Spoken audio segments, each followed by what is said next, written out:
Check one, check two. Ladies and All right, gentlemen, all right, all right. DJ PJ. we live, baby. We live. Ladies and gentlemen, P was about to say something, man. So we're gonna give it a time. We're gonna give it some time to y'all like, share, tell your friends to tell a friend, and we're gonna get it going, man. We got a phenomenal show for y'all tonight, man, with some awesome guys on here, man. And we hope y'all enjoy it.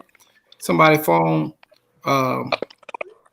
is making a little noise, but we're gonna make it work. So again, man, y'all like, share, tell your friends to like and share. We're gonna get the thing going. Yes, sir. What up, fellas? How y'all feeling, man? Pretty good. Good, bro. Good, man. Pretty We got good, my pretty man. good. We got what time is? We got Smash Time. We got Dr. Price in the building. Yes, sir. Brandon Rogers. We got my man David. We got y'all already know who we got, man. We got Kevin Poteet in the building, man. Y'all know it's about to go down like full flat tires in here, man. So y'all running up, man. Y'all run these numbers up before we start. Yes, sir. I'm about I'd like to say that I am David Ruffin, and these are the 10 picks. Lord. We know, man. David Ruffin was on that stuff real bad, man. So I don't know. You can have that. That's why he chose David Ruffin. That's why he said that. So man, y'all go ahead, man. Look, before we start, man, y'all run these numbers up, man. We're gonna start when we see 50 people on, man. We're gonna start, man. We'll get this thing going. Where? Hey, question. Do you see any comments at all yet? I don't see them at all. I'm not tripping. They ain't rolling yet, no. They ain't rolling yet, but they about to roll in a minute because we about to get this thing going. Yeah. And one of y'all phones, so somebody's phone is making a little noise. Yeah, so make sure it's not yours. It sounds like typewriter. Just have somebody typing. It sounds like Juvon. Yeah, it ain't me. It ain't me, boy. I got my Dollar General mics in the That's the one. That's the right one to have. Round. Where you get yours from? Oh, you Dollar General. I'm tripping. I need to go. I don't got one. Man, I had my Five Below joints, but they ain't work so good. That bitch stupid. They weren't really working. Let me. I'm gonna see if that's my mic. I'm gonna mute real quick. Everybody do it individually. Yeah, let me go ahead and mute this thing and make sure it ain't me.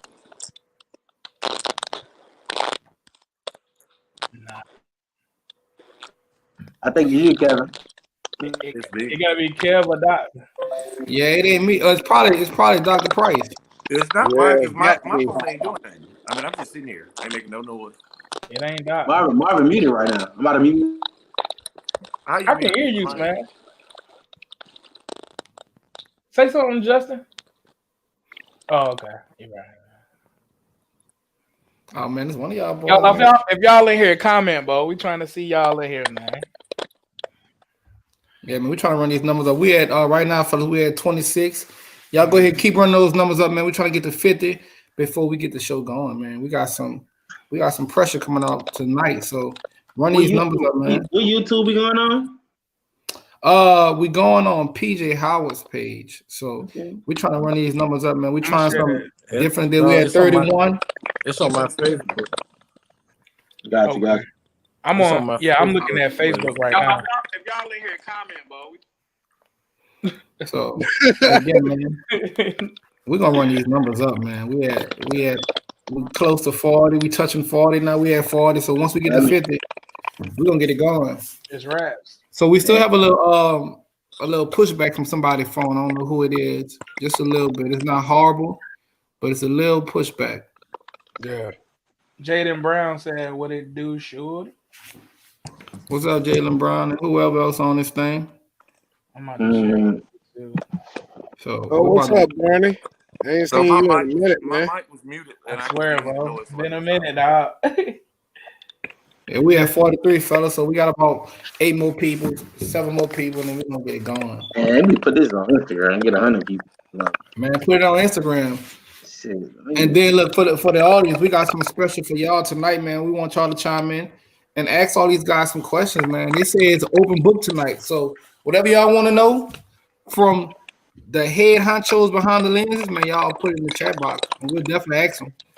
And again, Smash Time, Dr. Price, Brandon, David, Kevin Botti, they say it is what it is. Ask them whatever. Oh, there they go. They talking now. So do y'all see that? Yeah, I see him now. Yeah. Look, Smash Time, we got a couple of questions for you already, boy. Stay back. I don't see the question. What up? I What up? got him. I Oh, all got right. him over here. What up, fellas?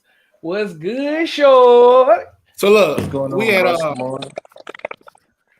PJ. We still got a little pushback. I don't know if you can hear it on your end, but we still have somebody phone that's Like I causing a put little mine on mute, ruckus. so I know it's not me. All right, let me I see. still heard it. It sounds like somebody eating some chips. Nah, I just eat some ice. Some goddamn ice. Y'all know I'm gonna eat my damn ice. If anything in this world, nigga, I'm gonna eat my ice. That's the pushback. No, I just ate the ice, man. So look, man, look, fellas, we at 60. So look, for all the viewers out there, man, without further ado, we're gonna go ahead and get this show going and get it pumping. If y'all can hear us clear, why don't y'all let us know in the chat box, man? That we're on Facebook Live right now. So if y'all can hear us, give us a thumbs up. If it sounds good on y'all, and let us know so we can keep the show pumping. Can I go ahead and just say that if Southern University the ball sponsor would have been at the Capitol, none of this would have happened. None of this. Killer Cal, what's up, baby? That's a What's fact. down, fellas? What up, though? Hola. What's up? What's up? What it We do, got a- short? What it got say, a look, Cal? Man, I look meant to say, what up, for though? That's what I'm supposed to say. What up, though? for our viewers tonight, man, we wanted to do something a little different today. I know a lot of you guys subscribe to these guys' pages and don't even know who they are. You can't put a face with the brand. So we wanted to bring some of the hottest guys out right now, man. Some of the people who keeping the bands alive, keeping the dancers pumping. So we're gonna go around the room and they're gonna introduce themselves, tell you a little bit about them, and then we're gonna get it going. So we'll start with my man, Smash Time. What time is it? Tell us a little bit about yourself, man. Who you are. I mean, everybody know your brand. We see that big old clock. So tell us about your brand, man, and the name. Oh man, Justin Patterson from New Orleans, Louisiana. Spare Time Production. High school, Oprah Walker High School, the greatest high school ever in the world. Negative. Yes, sir. What else, man? Graduated of Southern University and college, mass communications major. Started Smash Time 2017. 18 was my first season recording fully. Yeah, man. And man. Event host, host a couple battle bands in my short matriculation. Hopefully keep the things going. Dance team battles as well. What that mean, PJ? Turning up something? No, I'm telling you, turn up there. Oh yeah. We celebrate now. Huh? We proud of that. Appreciate it, man. And yeah, man. So any other questions, keep them coming. Y'all ask me questions, man. So let me ask you this, man. What sparked your interest? Because I know at one point you were doing your rapping thing, right? So what sparked your interest to say, you know what, man, I think I want to start filming? His OnlyFans page took off. No, honestly, I still do the music thing, you know what I'm saying? But I've always been a bandhead, marched in a band from middle school to high school, and just band always been my favorite thing to do.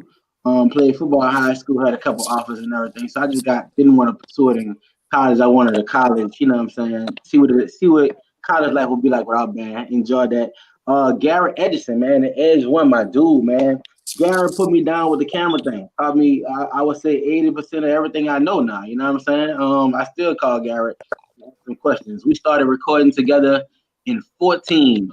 Those are high school battle bands around Baton Rouge, and then we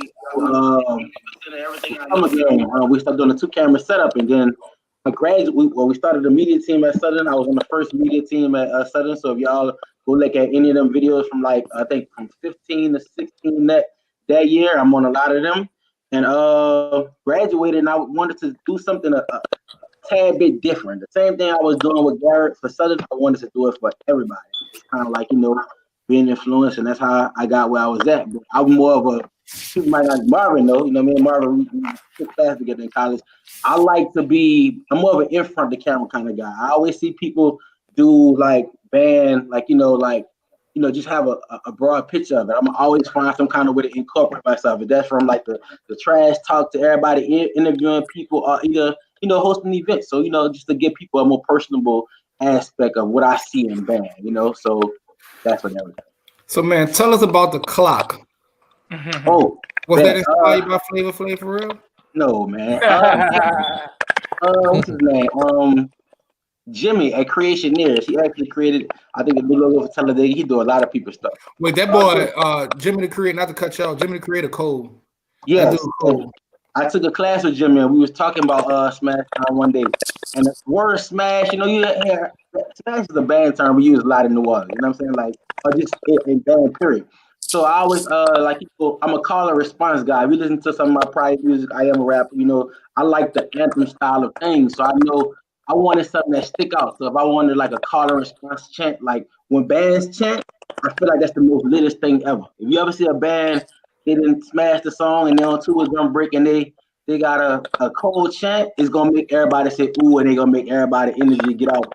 I don't care what band it is, you know what I'm saying? You're gonna feel it some kind of way, like sudden, ready up, it's about to happen, you know what I'm saying? So that's where I got the call and response from, but the time just represents the time part of it. Like, you know what I'm saying? So I want to incorporate a clock. You always on the clock. It's your time to shine. So if you look at the details in my logo, I have cheerleaders, I have dance, I have sports. So Smash Time is bigger than band. It's a little bit of everything. So if you look at it and you see what I do with events and things like that, it's way bigger than what I'm giving you right now. So more to come with y'all to see in the future. So tell us about that one clip that you're probably the most proudest of. That one clip that pretty much turned you on, like in terms of people knowing about your brand. Like the one clip you did that went viral or something like that. What's that one clip for you? Because I can tell you what my favorite one you did was. What's your favorite one? Before I tell you mine. Man, you did something with the New Orleans cymbal players. They had the mask on or something. Yeah, that was tough. And man, that was hot, bro. I was like, man, that's very creative. So for me, that's probably one of my favorite clips that you did. I like that joint.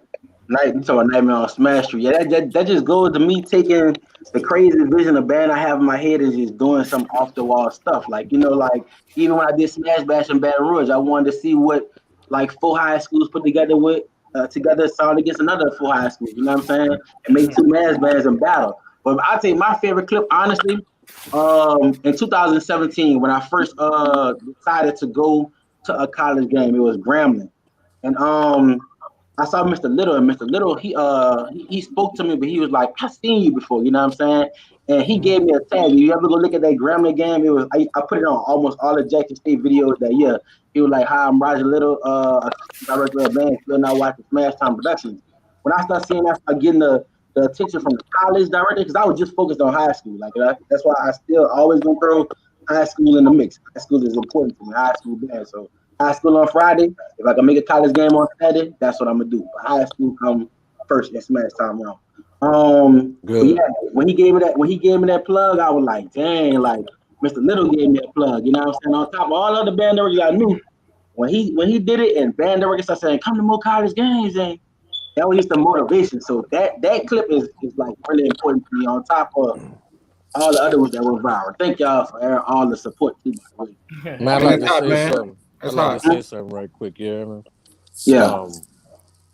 For me, for Smash Time, when my first time really debuted my band in New Orleans, which meant a lot to me. Smash Time came over to Culver, and he recorded my band in the Culver gym. And it was really the first time people really got to see us under some real good footage. And then he did this little thing. Like when the band got to the loud part, on the downbeat, he made a flame fly across the screen. I was like, I'll be damned. But my thing is, bro, I never got the opportunity to tell you thank you. You're welcome, bro. You're welcome. We tried. I ain't talking about in the building. Well, one thing I'll make you understand that Smash Time ain't L side nowhere. You heard me. And on the slick side, if y'all really want to know what the L stand for, it stand for lame, not light skin. So be fighting. Oh, but anyways, to my frat brother, you heard me. Yes, sir. Smash Time, bro. I appreciate you for that, man, because you most definitely got our views up and really put us in a light where people can, start seeing us on what I call a premium media channel. And I appreciate that. No problem at Really all. appreciate that. Problem at all. So what we're gonna do is in Smash Time, we have some questions for you. But what we want to do is we want to let everybody introduce themselves, and then we're gonna get the ball rolling. My man, Dr. Price. Now, before Dr. Price introduces himself, recently, Dr. Price, are you on here? You got a little pose going on, man. You pose stuff like a statue. So recently, man, we saw on social media, man, how he look like you on the front porch right now. Yeah, man, and the Calio project. No, and tomorrow was tough for the project. I had to get off my phone. He kept kicking me out, so I had to hurry up, get on my laptop. So, man, tell us about, if you don't mind, man. We saw recently one of your videos made it to BET, but it didn't get you didn't get the recognition for it. So we saw that it went viral, man. So if you don't mind, man, tell us about that, man, and that experience, and then we'll get into who you are. But tell us about that experience, man. Okay, yeah. So today's the Founders Day for Delta Sigma Theta. Shout out to the Deltas. Shout out to all the devastating divas. Shout out to DST. Ooh. Wait, Paul. I bought the. I said, ooh. That's my girl. That's the homies. Yeah, I heard you was a Delta. So every year for Founders Day, there's always some type of outlet to repost a Greek video. Because aside of fan videos, I do Greek videos as well. BET, they've done this in the past. They posted a video on Twitter and Instagram that I filmed, and instead of giving me the credit for it, they decided to give one of the fan pages who they saw the video on the video credit. And my thing is this. Like I said on a post earlier, I don't mind fan pages reposting my work. It actually helps me out. It helps my brand. But if you're going to repost my work, at least give the proper video. That's right. We need to know where it came from. Yeah, because problems like this, when a bigger outlet like BET posts it, they sometimes don't do their due diligence. The social media people, they don't do their due diligence and make sure they cite their sources correctly. And so that's what happened today. So my issue with BET is they know better. It's not hard to find the original video. It's on YouTube, and they still haven't corrected themselves. What they did on Instagram earlier was they went on ahead and tagged me in it after the fact. After the Jaguar Nation came in and blew up their comments, but they still left the fan page Instagram where the video credit was, and they didn't change it on Twitter. So that's my opinion. And if you're out there and you're over these fan pages, I know there's a lot of them. Make sure you give proper video credit because all of the videographers work hard, and I think they all deserve the credit. So. Because I work hard too on my videos at home. I saw that. Now, on my own fan page. Lord, this man got a fan page. I said on the fan page.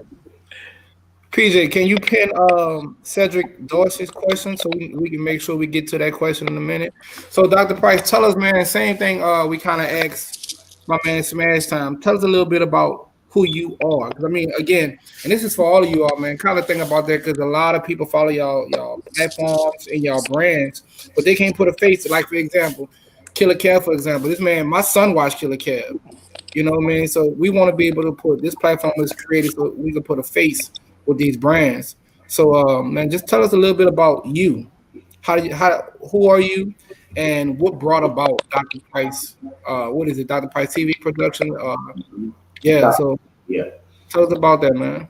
All right. Well, my name is Marvin Price. I was born and raised in New Orleans, Louisiana. One time. Proud 2000 of St. Augustine High School. Proud overnight. Yep. Home of the greatest. But I'm a fall 2016 of Southern University, graduate of Southern University. I majored in mass communications as well. Me and Jay Splitter had a couple of classes together. A lot of people don't know. How I got into videography, it was never something that I intended to do. It was something I stumbled upon doing it. I tell this story all the time. When I applied for something, I never visited the campus. So I applied, and Southern ended up being my first choice. And my dad is a Southern graduate. So our first trip to Baton Rouge was in June of 2011. And the first campus we went to was LSU. He just wanted me to see Baton Rouge. I didn't spend a lot of time in Baton Rouge. It was really New Orleans, and that was pretty much it. So I looked around. We visited LSU's campus. Nice building, beautiful scenery, all of that good stuff you would see in the PWI. Then we went to Southern's campus. And back in 2011, it wasn't as up to date as it is today. We had a lot of abandoned buildings, boards everywhere, grass not cut some areas. I'm just keeping it real. And so, me as an incoming freshman, that scared me. It's like, oh wow, what the hell did I get myself into? So, long story short, when I got to campus, I realized one thing when it comes to like being at an HBCU, it's about the culture. People make the culture. And a lot of people don't realize that because they're afraid to take that risk and go to an HBCU. So what I wanted to do was I wanted to showcase that. I wanted to show the world that. I mean, through film. So my major was mass comm. I started out filming with a black, and the very first iPad that ever came out. I had no money. I was a broke college freshman, but I knew what I wanted to do. I knew that I wanted to showcase Southern and HBCUs in a positive life, and I did that. Over the years, I just worked my way up, and I kept at it. And I like to think that when it comes to promoting HBCUs in a positive light, I've done a pretty good job. And I think, man, one of the other things, man, that I really appreciate about you guys that I just recently learned a few years ago, everything y'all do is pretty much on y'all own dollar. Yeah. Right? Yeah. Man, bro, because I see, man, I think I see Spitter and Killer Kev and Bantube. I see y'all YouTube Everywhere. price. Man, y'all boys are everywhere. Y'all beat me there. I don't know what kind of budget y'all got, but whatever it is. I'd like They to got say that something YouTube. too. I'd like to say something before we get too far. El Saeed. Oh, No, anything other than that, lame side. But what I'd like to say, on behalf of this media thing, I'd like to give a special shout out myself to Double Time ENT and most definitely Yes, Martin Sport, Gerard Howard, Yes. Yeah. and brother Barney Smart. Those dudes most definitely, man, paid the way for the media teams. Reason I say that, back in, I hate to say the year because it made me sound old. Back in 2007, when I had the band at Miles, Double Time ENT came out, made sure I got some awesome footage. Gerard Howard came out and made sure that Miles College stayed on that marching band radio too. And I don't know if y'all remember back in the G when they had started Marching Sport, bro. They had that Marching Sport radio, and if you wanted to listen to That was hot. if you wanted to listen to your favorite band, you had to listen to all the other MP3. bands first. Oh shit, yeah. You had to listen to all the other bands first, and you had to stay awake until your band, the song you was waiting on, came on. You heard me? We got another couple of people out there like Book. You heard me? Josh, your cousin, New Orleans, Kennedy. You heard me? Texas Southern University. That dude, Book, been out there for a long time too. Somebody said, can't forget about MF Cool Production. Man, we got a lot of awesome. I appreciate that, brother Sterling. We got a lot of awesome people, man. To me, this is what BET should have been. This is what BET should have stayed. And I don't understand when y'all look at each other. I don't know if you understand how awesome that we are for creating our own world. You guys, along with the guys who came before you, like Gerard and Barney Smart and Book and all, y'all are the ones that made this band thing real. Y'all are the ones who are responsible for our reach. And this whole show right here is tribute to you guys because, number one, somebody put Lamique videos. Most definitely Malik, he put out some. Yeah, man. Listen, It's a whole bunch of guys, man. Let me get to it though. Tape Let me get Master to did it. a lot. All right.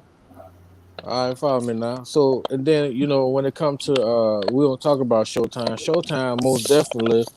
Um, I don't know where you guys get all this money from, but y'all be everywhere, and y'all make sure y'all keep us relevant, especially as high school band directors and us college band directors. Without you guys, man, people wouldn't know us because of y'all. Like me personally, I can walk in certain band rooms. I don't know none of these kids, but because of you guys and you guys' awesome work, y'all make a guy like me. I'm gonna live forever. I'm always searchable just because of you guys. And I want y'all to understand I appreciate that. I don't know how nobody else feel. I'm telling y'all, I don't want you to guess about how PJ Howard feel about you. They got Tape Master, him and DJ, Eustace Honor. Them guys are the Tape Masters, bro. That's back when we was doing the VHS thing. You heard me? We The have a lot of MP3s. that's right, man. And we have a beautiful foundation. And what I like to do right now, I like to pray to whatever God that you serve. You heard me? And ask him to continue to bless you guys so you guys can continue to help us evolve this sport and keep us relevant, keep us visible, keep our kids educated on what our culture is, and let them know where they come from and also where we headed. And honorable mention is I also like to shout out Eddie Evans, Meet Me on the 50th. He's been doing his thing out there in the DC area. He's one of the first from that area to come around and get this band thing popping for us in his own way. And we'd like to keep him in our prayers too. We want him to be on the show, but I think he had another appointment. So most definitely my boy Gary Edison. I know Smash Time brought him up. And he's done some awesome things. He's one of the guys who, one of the first people I didn't even know what the hell 4K was until he showed it to me.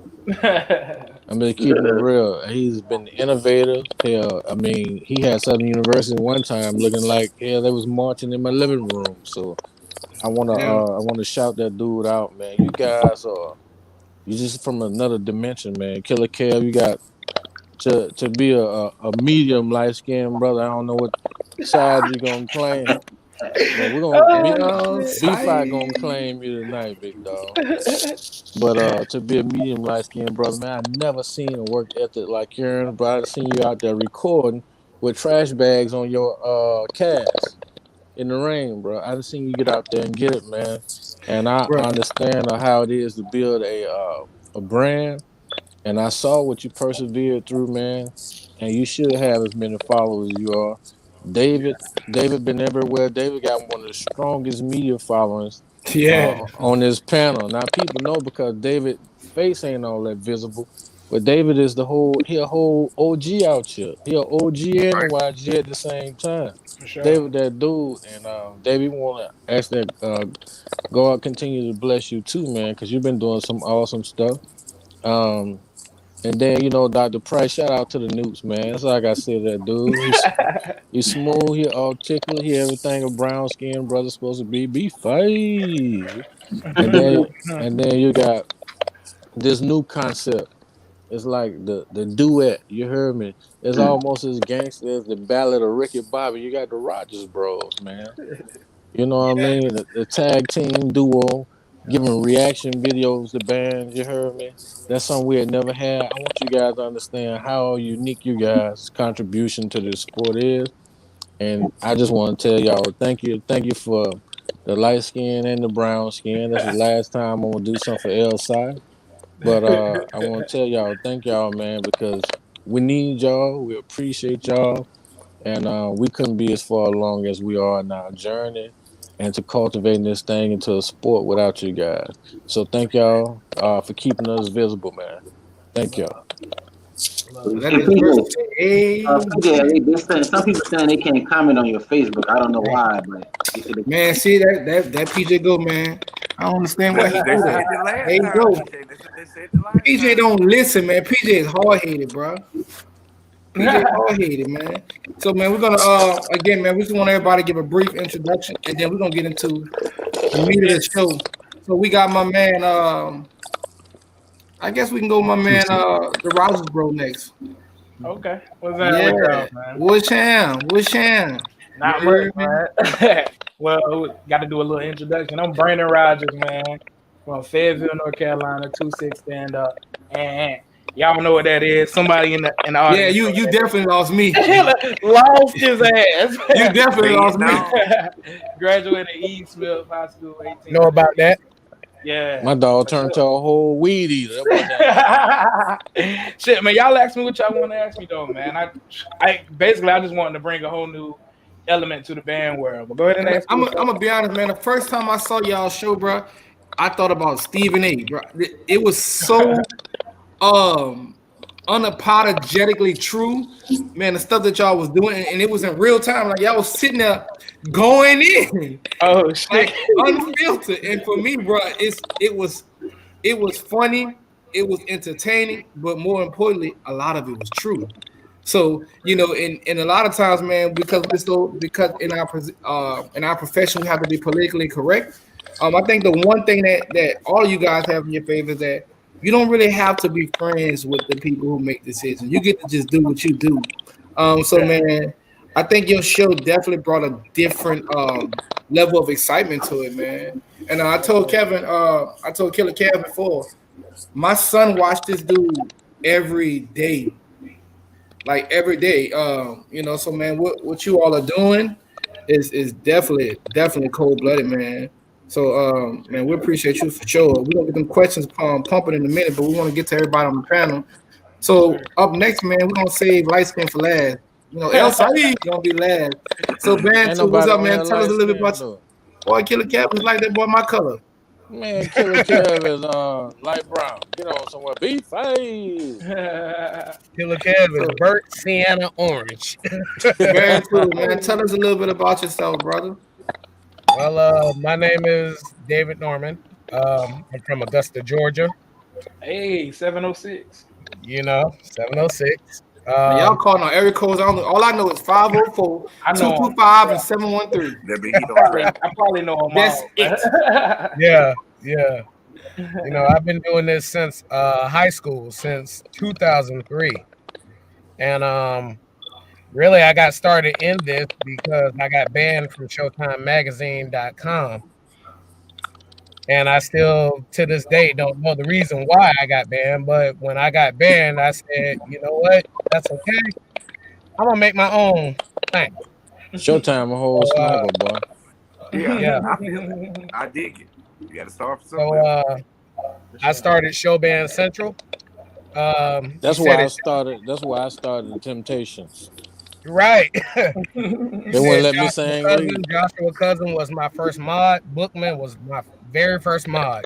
Book's a good dude too. That's crazy. And good people.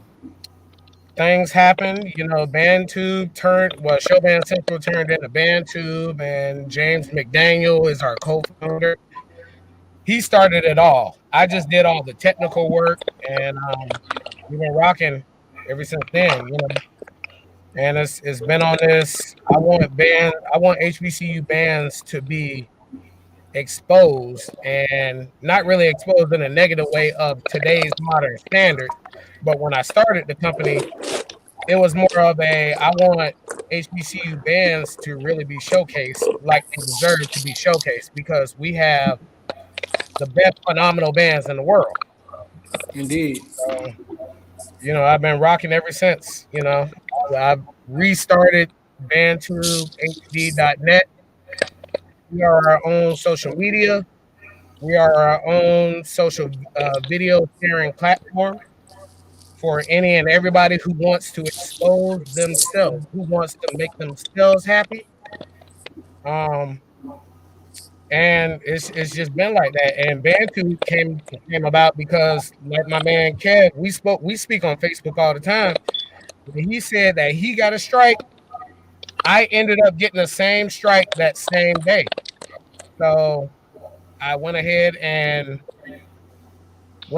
put my project out. I've been developing BandTube for 7 years. So I just been trying. That's dope, man. You ain't been trying, bro. You've been doing a damn good job, bro. That brand is definitely out there. It's pumping. I signed up for it too. I appreciate that, y'all. I want And everybody to freeze. And y'all make sure y'all stop. Everybody who watching, I want y'all to follow all of these media pages. You hear me? I want you to go to YouTube. Thought you wanted me to freeze. I want y'all to follow Band Talk Tonight. I need you to follow Smash Time. I need you to follow Poteet. I need you to follow Killer Kell, Dr. Price, Rogers Bros. I need you to follow BandTube HD. I need y'all to follow everybody you see here. You heard me? ASAP. Kevin Poteet, I'm gonna challenge you to start your own little fan page. Right. You need something that says who you are. It's A fan been page? No, we got one. we got that. If you want to see the fan page is the real HBCU Band Uncut. Just find it on Facebook. Yeah, one that say Kevin Poteet 2. So then we can follow you, so you can have Separately. your own personal one. Yeah, got separated. You got both. Okay. Yeah. So we can follow you today. Do it on your phone right now, so we all can follow y'all. Everybody go follow Kevin Poteet. Poteet got a house phone, man. He ain't gonna be able to talk. Stop playing my dog, man. Don't play my dog. So, He got a haircut just for this show, man. Don't play my dog, man. Charles Carter talking about. I We see your lace front, baby. Whip it from side to side for us. Go ahead. So Killer Kev, what's up, soldier? they said the queen What's is that? El Saeed. Yeah, I was in Facebook jail. Yeah, I'm yeah. peanut butter, orange. You see my background? That's right. They want everybody to join the church. Hey, you close to the light side, brother. Toasted almond, man. You know? That's right. That's my dog. B-Five brown skin. So, Killer Kev, tell us a little bit about yourself, man. I want to ask you this: the whole the rendition of the "Who Do I Turn To" rendition, when you open your page up, where did that come? Like, what made you want to do that? Man, so my band director wrote. My band director went to Grandma. This dude wrote us an arrangement of "Who Do I Turn To." If the real song was like 4 minutes and 52 seconds long, that's how long the arrangement was. So that intro that's on my page, that was the intro. That was the intro leading to the bridge, and that was the outro. So that song was the top of. So my crab brother, he was like, man, forget that. Who do I turn to? Let's just play the intro. And we started playing the intro as a fortissimo warm up. So we play all our chorales, play all our skills, and all that stuff. Then you play turn to. If you undershooting Def concert, you're not ready to crank nothing. We use that as a warm up. We use it as a call out too. We get there and it's a bunch of bands. We don't know who we're in the battle. We just start blowing turn to on everybody. And what high school you went to again? Step up. That's who it is. Did you go to Osborne? You went to Osborne, right? I think you was in that band when y'all tried to blow on. You was in that band when y'all tried to blow on Reed. We ain't trying to blow on nobody. No, that didn't work in y'all favor, buddy. I remember you, bud. I just want to let you know it didn't work out in your favor. Out there playing all first. That's my first time hearing a band that didn't play good. Man, y'all band director did y'all a disservice by running y'all up on us. That was bad. I remember Osborne, you had like a little ponytail or something going on. One of y'all had I had 350s. Whatever that is. Whatever it is, we blew all the 350s off the plumes. You was already at Southern then. And JP wasn't even there, so y'all ain't had no trumpets. Reed is Trumpet University. What you talking about? You better Google it. Hey, yo, never know. I hated Osborne the first time I saw them. I hated them because I was like, who is this little Detroit band trying to crank on people? Who are they? Man, listen to me. Listen to me, bro. We had more trumpets than they had band. I don't know why Osborne came messing with us. I don't know who told y'all to come messing with Reed. If you go watch that clip, the reason all that started, man, because we were sitting there challenging Kingston, and they was just complete boo-boo. Sorry, y'all. But our baritones went on top of the hill by that Family Dollar and blew an ESPN tank there. Next thing you know, John F. Kennedy ran up on us. Reed ran up on us. We're like, we got a party now. Let's go. We came here for. Now y'all did have some night. Y'all mellows was nice. Mello We was only nice. had 2 Mellows that day. Y'all had Mello was nice. We had 50, but don't worry, y'all was nice. right. We got a So- question, Damn, Killer. baby. Somebody said, It was Bridget my said, song. But Kev, in Bridget that said, clip, you what, got me. Bridget said, what instrument you played? He played Mello. My principal instrument is yeah, he woodwind. played So mellow. woodwind. And I switched to mellophone my senior year of high school. Been playing ever since. The number one person play who sax, put Langston on the map for Mello, that's Killer Kev. But no, that just go back to, well, let me go back. So who do I turn to came from Osborne. The reason I chose that is because without Osborne and without Detroit, I wouldn't be doing any of this right now. My whole entire YouTube channel was based off of putting Detroit bands on the map. Just the clip we was talking about, with Osborne versus Reed. You had me in that clip, you had Will Brooks from Hunter's Lane, and you had Chris Gray from Texas Southern. We all graduated the same year from Osborne. So That's those are two. hot. Will Brooks, that's my dude, man. That's my dude. Shout out to Will Brooks. But man, But he ain't want no smoke neither though. I don't know, man. Straight up. I put Will up against any trumpet player I know, bro. That's one of the coldest trumpet players I've ever met in my life. Yeah, you gonna be a dollar short. That's my dude too. Mm. You gonna be a dollar short. We can go live. I call him right now. We go live Hey, right call now. him. Hey, matter of fact, hey, get Will Brooks on here right now. Chime him in. Tap him in. We about that, dog. We about that. We about that too. Man, you better ask about that city, boy. Go ahead, man. I digress. It's about you right now, brother. Go ahead, man. I never knew I was building a brand, man. I never knew I was building a company. This is something I do out the heart. You know what I mean? I record bands from the heart. I got tired of watching crappy clips of my high school band, people recording us from any old angle and just making a biased footage to make it look like they edged us out and stuff. So I started making my own videos. Started uploading videos at ShowtimeMag.com back in like 2003, 2004. But Gerard was my catalyst to do this. Oh man, I used to hit him up all the time. I mean, how did you do this? How do you make these videos? How do you get access to these games? That's the guy who used to help me. Like I still ask him for advice when we're sitting like on the sidelines and stuff. Shout out to Showcase bands, because that was how I ended up going up north. And I would be remiss if I didn't. Y'all probably never heard of him before. My man Steve Murray, man. Steve Murray, that was like his name was anything from any Detroit band, any Ohio, Chicago, you want to see, he had all that. He had that whole region on lock. And that's who put me on and started helping between him and Chris Gray. Chris Gray was the first person to put a camera in my hand, like, hey, just point at the baritones all day long. And I was like, okay, that taught me how to focus and everything. That's my dog. That's dope. Like I said, I never knew I was building a brand. Never knew I was building You know, man, a lot of times it was a hobby. I was traveling. It happened that way, man. Yeah, but and now I appreciate it because it's I've had a bunch of dead end jobs that I hated, working 16 hours a day, and I do this stuff to kindness on my heart. Like I said, I enjoy doing this. I'll do this every day if I could. Yeah, right. Fuck, I agree. Yeah, Yeah, 100%. Yeah, but yeah, I really didn't start taking it seriously till like 2014.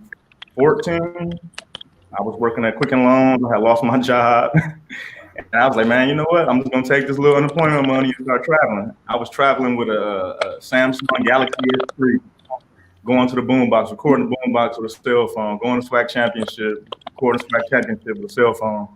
And the funds that I made from that, I started buying professional equipment. I don't know what the hell I was doing with none of that equipment. I was a music education major. I didn't go to school for mass communications. I didn't go to school for editing. This all stuff I just picked up along the way. Oh man, that's awesome, bro. And as I told you, man, I think I sent you a few messages about it. But my son is a huge fan, bro. So man, your son will be a beast, bro. Yeah, man. Be a beast. 504. I see a picture. A video. He from Baton He's from 225. I'm about to say. Yeah, man, I see a picture. I see a video of him playing saxophone. I see a video of him being a drum major. I see a video of him trying to play trumpet. Like, man, I wish I could have started that early. Man, for me, man, I didn't want to push it on him. I wanted it to happen organically. Like at first, I used to ignore the hell out of him. He's a running that want to play, and I ignored him until he became like maybe 5 or 6, and then we started around a little bit, man. But you know what you all are doing, bro. It's next level, and while we're about to get into the meat of the conversation, bro, I just want to, before we start talking trash and get crazy, I want to definitely let y'all know we appreciate y'all. Now, it's gonna be some topics in here that's gonna be a little shaky, but definitely appreciate what y'all doing, man, for sure, for sure. Yeah, for sure, bro. Appreciate you. Appreciate y'all for having No us. problem, man. No problem, man. I'm gonna pass the mic to my man, B5. Yeah. Who the fuck did that? I mean, I was They got the PJ over there playing. He sound. over there playing with sounds. Playing with his fingers and shit. Okay. If you don't, PJ. look, do what I want y'all to do. Everybody on this screen, all you media pioneers and gurus, you heard me. What I need you guys to do is I need you to put together a media channel summit for these up and coming kids. You heard me. I need you to partner with Dr. Pilot right here. Get with his teaching and the teaching in the trenches effort, because number one, this media thing is a very, very important part of what we do. And if you don't have you some awesome concubines, then you gotta understand what you guys do right now is only gonna live so long. So you got to get some of these young minds. You heard me. I want y'all to have nationwide media channels. You got to go pick some kids from each high school. And what they'll do is they'll extend your media channel for you, because they'll be standing there for you, and they're going to do it the way that you talk to them, because they ain't going to know no other way. Yeah. To piggyback off that, I keep bringing Garrett ass up, but Garrett is in the works. We was gonna do it this year, but COVID. We're gonna start a marching band videographer summit for is mainly geared towards anybody who want to learn, but a lot of people who already do it. We see people at games with cameras, you know what I'm saying? Like, they always stop and access the quick and the third. So anybody, who would like to get our expertise, you know what I'm saying? It's already created. Like I said, Gary gonna make an announcement about it. But whenever COVID over, we're gonna have a conference, you know what I'm saying, about what we do, and you can meet the media guys, you know what I'm saying? So like it's gonna be a weekend event. And I said whenever COVID over, we definitely gonna get that. But I'm with the teaching the kids as well. So just let me know when. We gotta teach these kids how to do this stuff the right way, because you guys have to understand that you have an exotic talent. But what I'm trying to get y'all to understand is it ain't no two of y'all that should have a media summit. It should be all of y'all, because it ain't no one or two people on here. It ain't no one or two people on here that's the culture by themselves. So yeah, it take we all all talking of y'all about it in the media group. I think everybody here on the social media group, well, the media team group, we was talking about it in there. So we're some of that for like 2 years. We've been trying to work that out. I'm surprised he said something about it on live. Right. Yeah, we've been working. But you know what I'm saying is that our Midwest conference, it should involve you guys. You heard me? Me, I don't know if I'm going back, but what I'm saying is this: I'd rather be in something like teaching in the trenches, because it caters to our needs and our culture. You feel what I'm saying? What it is that we do. One thing that we have to hurry up and understand is that what we do isn't comparable to any other type of marching band setting. We actually have our own world. You understand what I'm saying? For sure. Yeah. Sure. But what you guys have to understand is you can't focus on the whole wall. You just gotta focus on your section. You got me? You gotta make sure your section is built properly. And that's what we're not doing. I understand that, I understand that we have different channel names, but y'all still gotta be traveling in the same direction. You got me? Yeah. When y'all come up with new tips and so on and so forth, y'all gotta be a unit. And I don't necessarily see that. But I'm letting you know that if you guys don't start doing that ASAP, that somebody else gonna catch up with us and they're gonna take over. But the only way to stop that, we'll never have more money and more reach, but we can't have more distance and more education. So by the time they start trying to do what we do, we can be so far ahead that they have to be alive 2 times at the same time to keep up. You got me? And I think that to add on to that, PJ, I think one of the other things, or one of the elephants in the room that needs to be addressed is the media versus band directors, right? Like how do band directors feel about media teams and some of the stuff that y'all do? Because a lot of times, man, I don't know if y'all ever experienced it, but a lot of times band directors don't want certain media teams filming their bands. You know, so I guess kind of educating on us, educating band directors on, you know, what exactly you're doing, because a lot of times, man, and I'm gonna be honest, you know, some of the media guys are bigger than band directors. Like Smash Time, this dude did a battle of the bands. You got some band directors who've been teaching for a long time, can't get 3 bands to show up. You know, so I think, man, y'all reach because of as PJ said, y'all exotic talent. It allows y'all a platform that a lot of band directors don't even have, man. So even kids, man, kids know the band room kids. They know who Smash Time is. He can come in our band right now, girl. Smash Time, what's up? Same thing for Roger, bro. I don't know if you remember when you came in the Bel Air band room and the kid was asking, "Can they take a picture with you?" You were like, "What the fuck? A picture?" You know, man, and piggyback off of that. Yeah. That caught me so off guard. Piggyback off of what both of you all said. I feel like the low key, the answer to that is that they just don't know. Because like this year, what I'm trying to do, I'm trying to get my own brand out there, but I'm not really thinking about all of Bantu content. I'm thinking about everybody in terms of what I do. And like with having your own video sharing thing, like when Kev got a strike, I got a strike, and then I thought about it for a long time because at first I was mad about it. But I have a strike, so they can pull my channel at any time. So my idea was to have your own thing.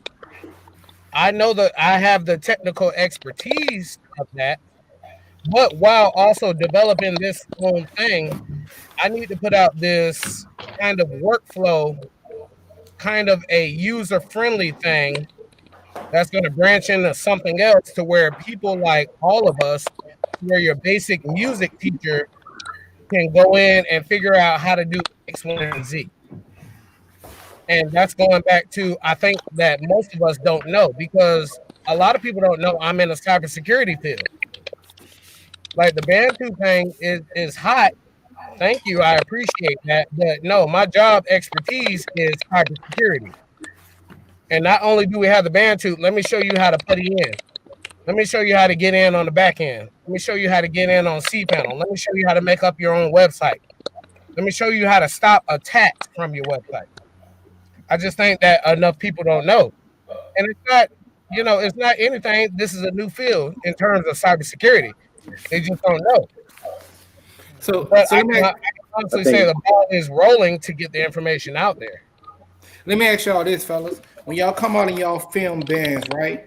And the band director, y'all come out, y'all spend hours and hours and hours and hours filming these bands. How do y'all feel when band directors ask y'all not to post clips?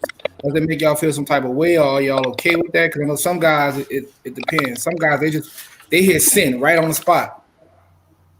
So how do y'all feel about that? I'm gonna start with you, Dr. Price, because you just laughed. So obviously you had an experience with that. Hey man, hey, I'm just asking. Don't shoot the messenger, big dog. Well, this is my take on it. I feel like there's a lot of band directors on both levels who use their own media teams as cheat codes. And what do I mean by that?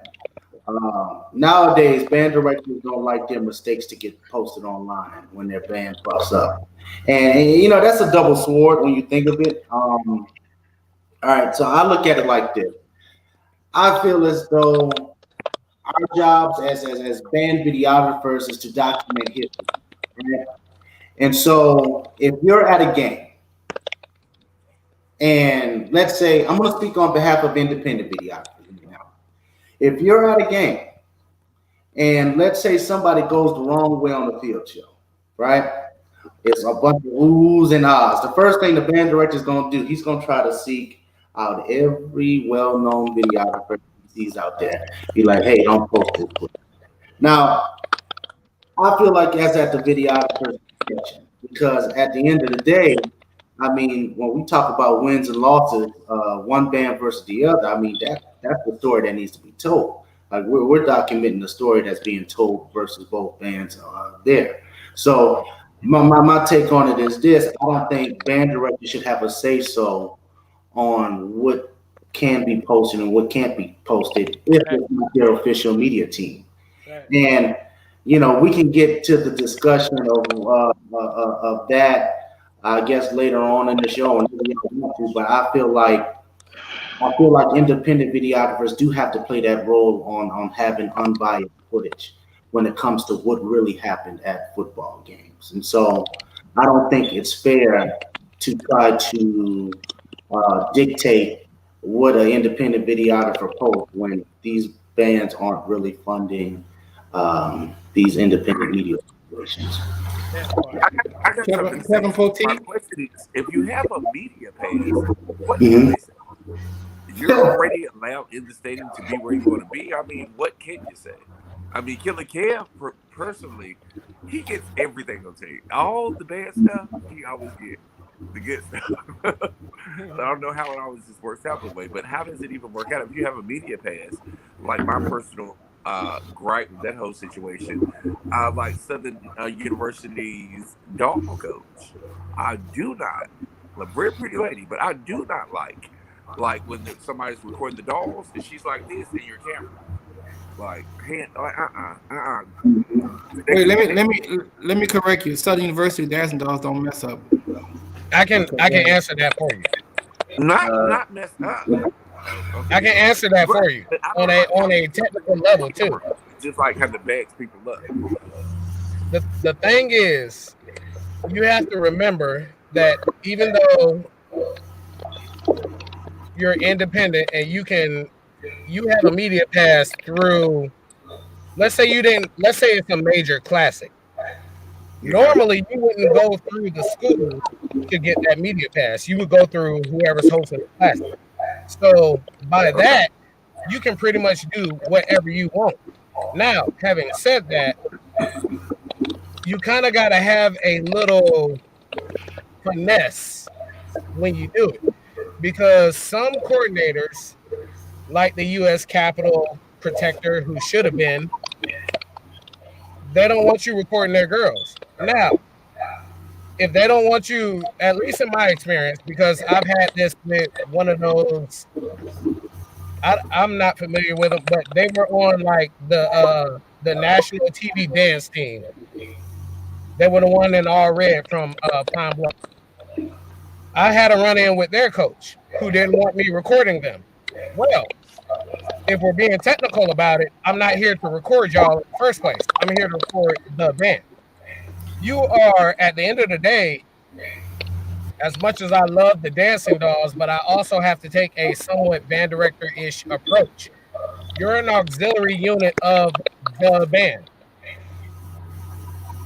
Now, putting that number one. Number two, you're also in a outdoor public domain area.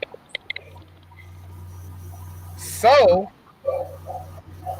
if we have to put it in a legal perspective, you as the videographer can do whatever you want. But you want to keep it friendly, because we live in an age where media gets out very fast, very instantaneously. Well, let me ask y'all this. I can speak on it before you say this, Ron. Go ahead, bro. It's my take on the first question that you asked about. Okay, so like I said, how I got started under Gary, right? You know what I'm saying? Under working for the Human Jukebox Media, right? So that was a gift, that it was a great opportunity that I got to understand, like, the branding of things. If you watch all my videos, I don't care who it is, I try to put the best quality out for whatever I'm recording. I don't care if it's high school, middle school, or college, right? So for example, I know there's a time for Mardi Gras, somebody fell for a certain school, right? It had like 30 videographers out there, you know what I'm saying? Everybody had it on their channel, but I had the best angle of it, and I fixed it. I didn't show it, you know what I'm saying? So that goes two ways. Now, one time, on somebody else's video, you see me right there recording, so like, what's my time version of it? I'm not gonna post like certain things, like a Trump something that if the world here it can't hide.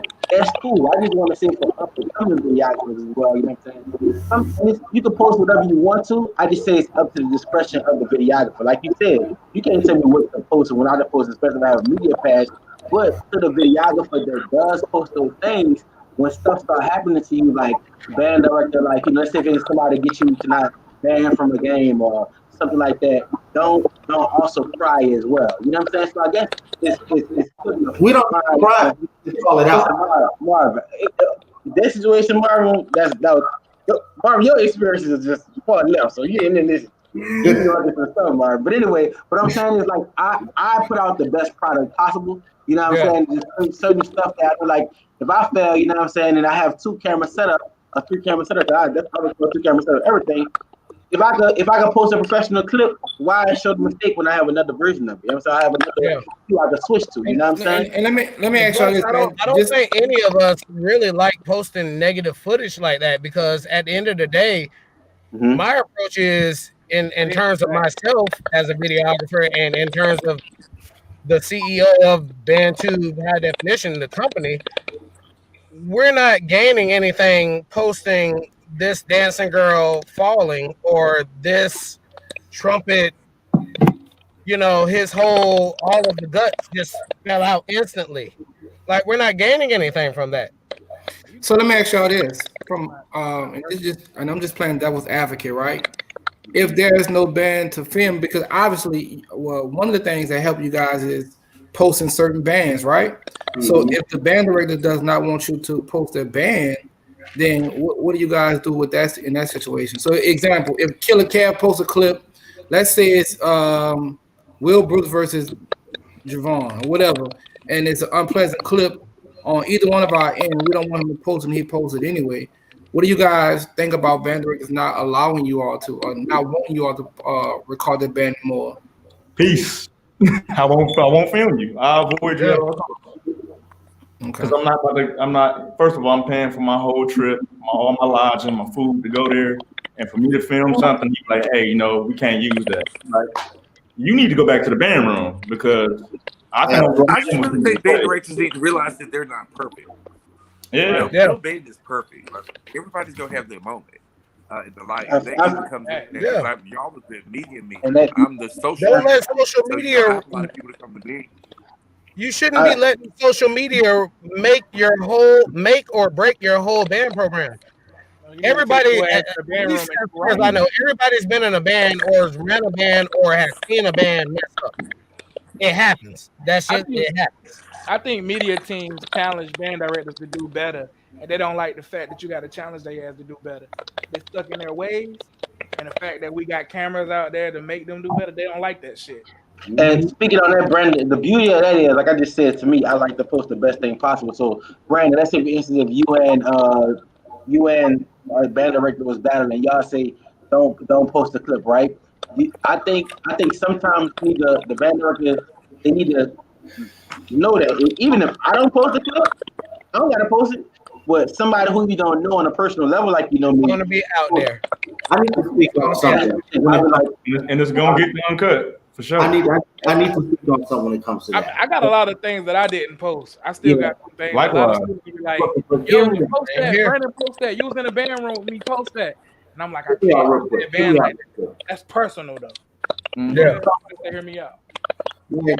The thing is, it's not just that. Like I've been approached by high school band directors and collegiate band directors as well, not to post clips, not because the band quote unquote sounds bad, but because let's say the band is not playing a school with a big name the following week, or what am I trying to say? Like there have been times where like a band plays a song that's popping before a big game, and they don't want that clip out until the big game happens, if that makes sense, right? Yeah. I feel like it is too much dictating going on when stuff gets posted. And I feel like if your band is supposed to be performance ready, which they are when they actually go out to perform in the public, then you shouldn't try to police media on what they post. I mean, it's that simple.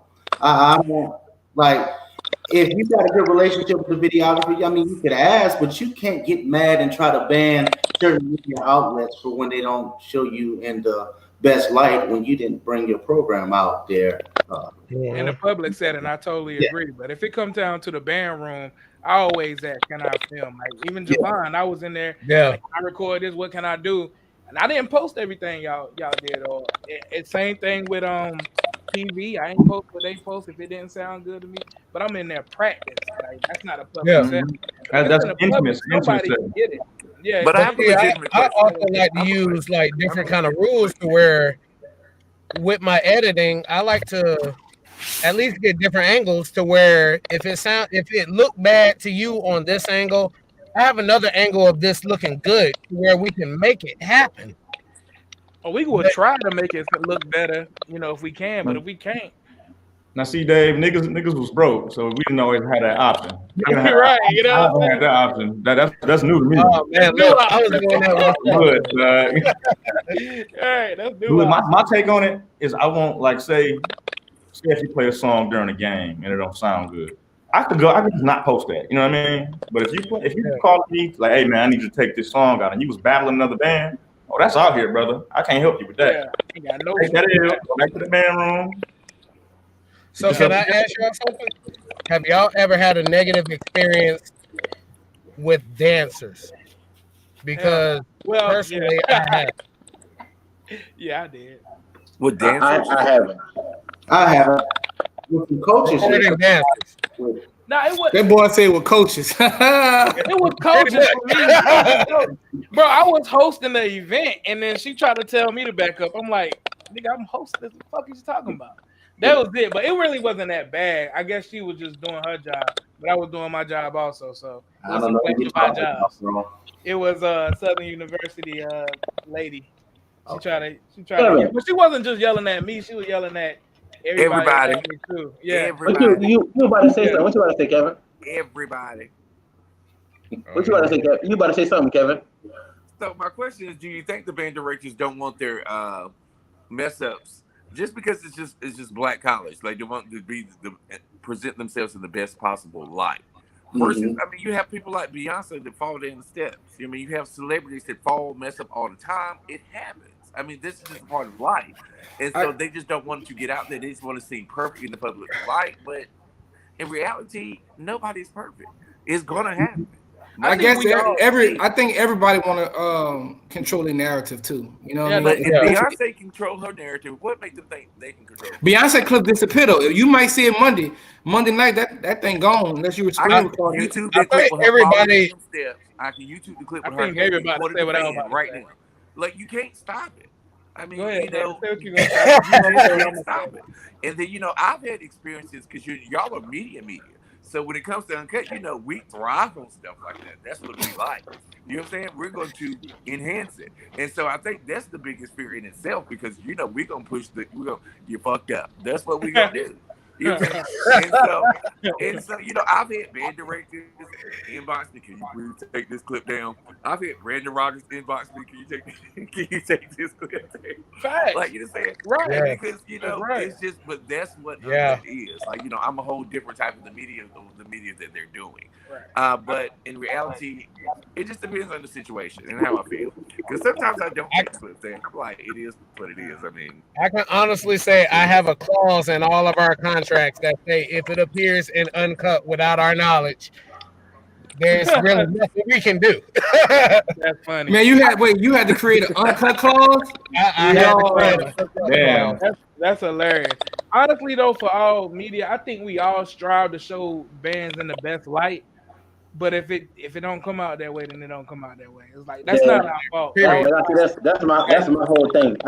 If a band, like I said, like Kev made a good point, like a fifth quarter or something, and somebody messed up or something, there's certain things you can't hide. With me, I'm always go best light first, and if I can't fix it, sometimes I would risk not posting it. You know what I'm saying? Right. That's what it is. Does this? Wait, Phil. Let me ask y'all. Does this apply? Talking about like fixing like wrong. Does this apply to y'all We favorite talking band? about What y'all- like falling. I mean, like somebody falling or something like that, or like like a misstep or something like that. Like, and that's So and, Smash Time. Let me ask y'all this. I know y'all say once the clips out there, they're out there. But does this apply to your favorite band as well? Like the band that you film, Yeah, If I just don't have a favorite band. yeah. I mean, It applies to them the most HBCU bands is my because y'all are favorite. my favorite. Now I feel you, Kev, but y'all honestly, man, I'm gonna say this on here. No, let me give it down. Y'all don't see my alma mater on my channel a lot because I don't really like what they putting out like that right now. So if I get in the spotlight, it's gonna be a negative spotlight. I don't like it right now. So And I know that too. That's the crazy thing. think about it. Hey, I figure a lot of bands they say, "Why this band not on your channel? Why you ain't putting out nothing that's worth putting on my channel?" I don't want to dog y'all that bad because I got to. If I'm watching that video, I'm gonna dog your ass if it's bad. And I'm like, I'm. But That's this is what real. you have me for. That's what I'm there for. I do all the dogs. Yeah, because I'm not as extreme as Kevin. Right. Yes. Yeah. Yeah, I'm my, not si- my Kevin. silence says a lot. I ain't got nothing to say. I like to put out the footage because on the contrary, I personally think two things. One thing, I don't mean to switch it up. I personally think every HBCU band should have a media team. That's my thing. I think and this is an independent videographer saying this. You know what I'm saying? Another thing is, I definitely get where some of the flack come from. I hate going to a game like Frankfurt, right? You got me, Killer Kev, Marvin Price, MF Cool. Everybody. The two media, no, listen. The two media teams right there. Showtime was Gerard House. And it's about 8 people that I know for sure that I'm going to be able to watch their clip, and I watch everybody's stuff because Kev will have something different that I didn't catch. Y'all know I like up close and personal stuff, so you're gonna see everything from a different angle. But what I don't like is I don't like the other 30 media people that you don't see no clip from. You know what I'm saying? It kind of makes it bad on us, like not to like try to hinder anybody from doing anything, but you have 40 cameras, but you only see 8 people clips. You know what I'm saying? Or like you only see, or like you only see like 1 or 2 clips. You know what I'm saying? So if I got to travel from New York back to New Orleans, that's why I'm not putting mine. Kevin's gonna have it up. For the rest, everybody else clips there. You know what I'm saying? So I don't know. I got and along the lines of that, one of those other people who probably was recording probably posted something that one of those band directors didn't like and going to blame it on somebody. You know what I'm saying? Once you take the logo out or zoom it in, you know what I'm saying? You don't know who posted. So that's what that's one thing I don't like. All those cameras and you don't see no. And if I can piggyback off of what you said, bro, that is like one of the biggest things PJ Penn, Alex. I get mad at. Like when you got Smash Time here, you got Killer Cab here, you got Showtime here. Everybody's at the Boombox Classic. Everybody. You got 4 squads on Southern. You got 4 squads on, Jackson State. But ain't nobody else like. I feel like it's kind of a little bit closed-minded because ain't nobody else really trying to get Texas Southern playing Southern Mississippi or anybody else trying to get Grambling playing Mississippi Valley. And for a guy, at least from my perspective, I'm from Georgia. We got what we got. We got Clark, Morehouse, Savannah State, Fort Valley, Albany State. That's it. We got 5.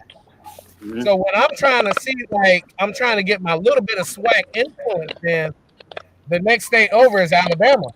I'm being told you can't record this band, blah, blah, blah, yada, yada, yada. Cool.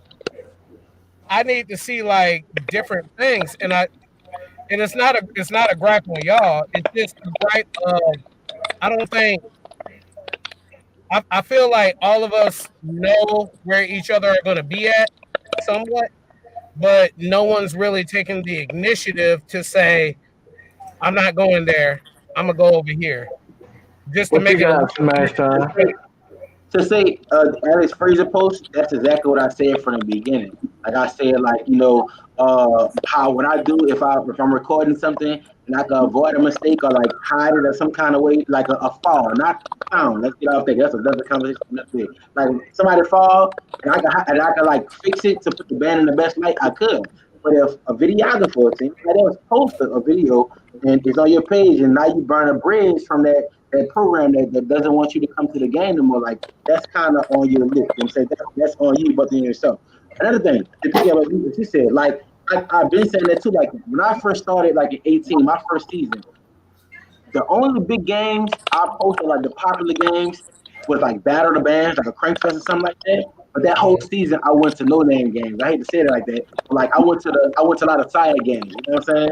The side games be popping. Like I don't try to start doing that. They No, really be popping. I built my channel off underdogs, bro. So I already understand. Exactly. So you understand that. So like I definitely get that. You know. So I feel you. You know what I'm saying. But it also goes back. Everybody at Boombox, but you only see 3 clips. You know what I'm saying? So it's kind of a weird subject. But you feel I go to any game they got going on. I go to it. I've missed the Boombox game to go to Miles and Lane before, so I know what you're talking about. I like to, first of all, I got some insertion. First of all, I like this. Welcome to the panel, brother Barney Smart II. One of my big dogs. He on here, and right there. yeah, he one of the real OGs out here. You know, he's one of the people who actually started this band media thing, and I know this for myself, him and Gerard Howard. But what I like to do, I also like to add something, you know, because I'm getting old and I be forgetting stuff if it goes too far. But what I like to say from the band director perspective, I'm gonna say this to all y'all. Sometimes we don't give a damn about your footage. We give a damn about the fact that if you're gonna put me out there, then I want my band to be seen in the light that I want my band to be seen in. So one thing that we have to understand ASAP is, number one, we're gonna have to learn how to coexist. Because you gotta understand, without my band, if I blackball you, this is how band directors work now. If I don't deal with you, I'm gonna call my partner and tell him. I'm gonna call Bonds and tell him don't rock with you too. And then Bonds gonna call somebody and say don't rock with you too. Now what's gonna happen is, because I don't think y'all aware of this. So what's gonna happen is you're gonna see your views start going down. Now one thing we already hit to, them views start going down, so is your check. So, but at the same time, understand everybody keep hearing about saying my footage, my footage, my footage. Your footage is on my band. So this one more. This what the band director told you. That since it's your footage, you come record these empty ass stands with nobody playing on, and then you put them on your YouTube channel. But what I want you to understand, Nate Hammer used to say this to me all the time. When I used to get mad at people because he used to call him about how administration was doing this and ask him how to maneuver. My big dog used to try to tell me how to work around stuff. He said, "You gonna catch more flies with honey than y'all with shit." So what I'm trying to teach y'all to is y'all gotta understand that as much as we trying to fight against the power that be, it's still politics. And one thing I want y'all to understand, success ain't so much. It used to be about work ethic. And when the world was more organic, now it's more about relationship and understanding the personality of the person who has what you want or what it is that you're trying to acquire. Because if you don't acquire what you want, believe it or not, you still fail. Yeah. So y'all gotta understand, this ain't just about your camera. This is you have to look at the fact, 2 things: business and relationship. If you ain't seeing it like that, then you ain't gonna be here long. And PJ, piggyback off that, like that's why I say always put the band in the best light. One, I say I don't think you should be recording bands if you don't like showcase the best. You know what I'm saying? I want people to come to my channel and be like, damn, I didn't even see that, but that's tight. Another thing about the relationship, so like every band I record, for the most part, the band director can call me like on the field, like what you doing down there, how the game go, how we sound down there, something like that. You know what I'm saying? So if I post a negative clip of them, that's either y'all know it or not, Smash Time and Killer Cal did me a solid at the Birmingham Battle of Bands because I had one of my students up there throwing 8 counts and her whole knee went out. So I saw it, but then when I went back and looked at the footage, it was gone. Let me tell you something. Everybody who get that treatment is what I'm telling can you. y'all mute y'all mics, fellas? Because somebody's loud, and then you can unmute if you need to talk. But what I'm telling y'all is, everybody don't get that treatment. Everybody don't get that luxury. So me, I had to pawn that one off on what I was saying. Relationship brings about a certain luxury. If they ain't care nothing about what I was trying to do, they would have stuck that out there just like that. Because when I look at that footage, I'm looking at everything that I need to fix. Now, when it happened, I didn't see it. I was told about it. The young lady was crying. It was her first performance and everything. And then I went to go look for it, and I brought it to my office and look, it's not here. And she said, but I did it. And then I was like, Well, it ain't here though. And then next thing you know, I realized they did me a solid. You feel what I'm saying? So another thing y'all did too. What I'm trying to tell you is another thing too is y'all say that young ladies self-esteem because, like I said, that was a huge event. I ain't trying to tell y'all to get soft. That's not what I'm trying to tell you to do because number one, this is an art form, this videography, and all art should be real. But I'm just trying to tell y'all plainly, every band director ain't like me. What I challenge y'all to do is, if you are truthfully looking at this as a career, get to know these band directors whether you vibe with them or not. You know, some of y'all don't rock with this one because he been old and he's set in his ways. But guess what? He probably the one you need to conquer because at the end of the day, if he been here longer than everybody, 9 times out of 10, he got more pull than the rest of them. Hey, So look, man, I learned that working outside of the band field when I got a right. real deal job. Hey PJ, True. I didn't even know the young lady had failed. Somebody said something Yeah. about it in the comments, and I went back and used the YouTube studio and fixed it. I I didn't even see saw it it, in bro, person. because A I lot of saw it stuff. one time and then it went away. Man, it's like when people ask me, even after a battle, they be like, "Man, Kev, who you think won?" Nigga, I don't know. I was not focused on the bands at all. I was focused on making sure my audio was right, making sure my video was focused, making sure my batteries wasn't about to die, running back and forth across Right. the field. The band is the last thing I pay attention to, honestly. It's the biggest fact. And Because that's just kind of like when Southern did that last year when they did that little pyramid thing they did on the track, and then Garrett just made it do like this. Boy, you Disappear. be on Southern, boy. I don't know what Southern did, but you be on Southern. yeah, I'll say I'm this. saying, y'all perfect. Um, But y'all know what I'm talking about. I mean, it was a good edit. It was a very good edit, but it yeah. just disappeared right before your eyes. Like, Are you boom. talking about Southern Media Team though?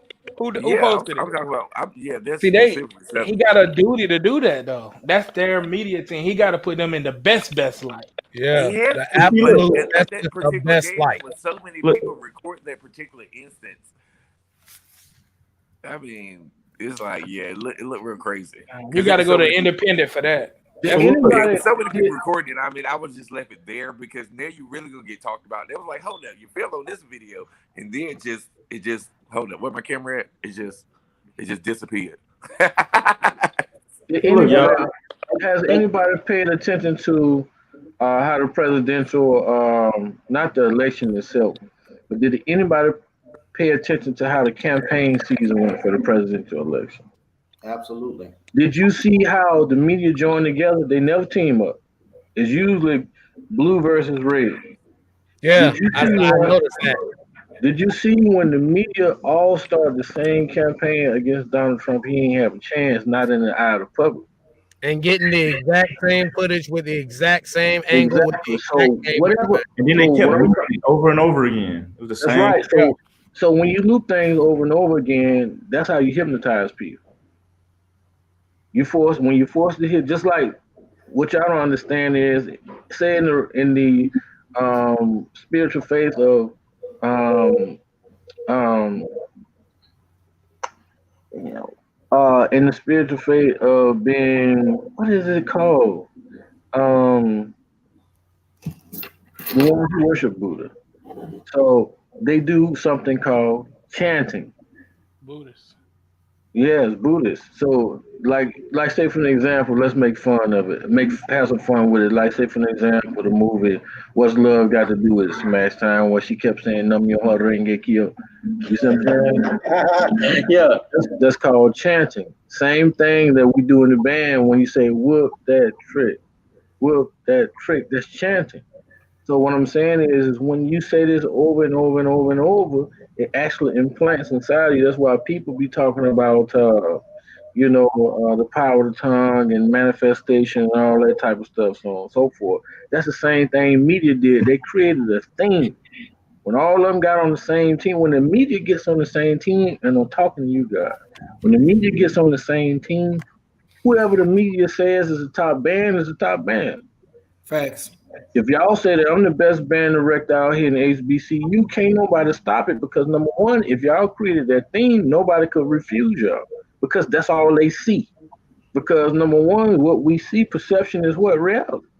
So what I'm trying to tell you guys is I want you to know your immense power.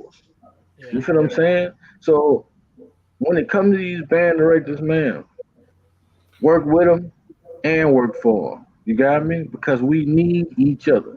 And me personally, I'm in, I'm almost 40, so I'm young and old at the same time. So you gotta understand, you guys will make or break somebody's career like mine. I'll say this, PJ. What's up, baby? Real quick, I just want to put this out there. I don't think anybody on this show has put anything out there to where it's just like harmed a band. No.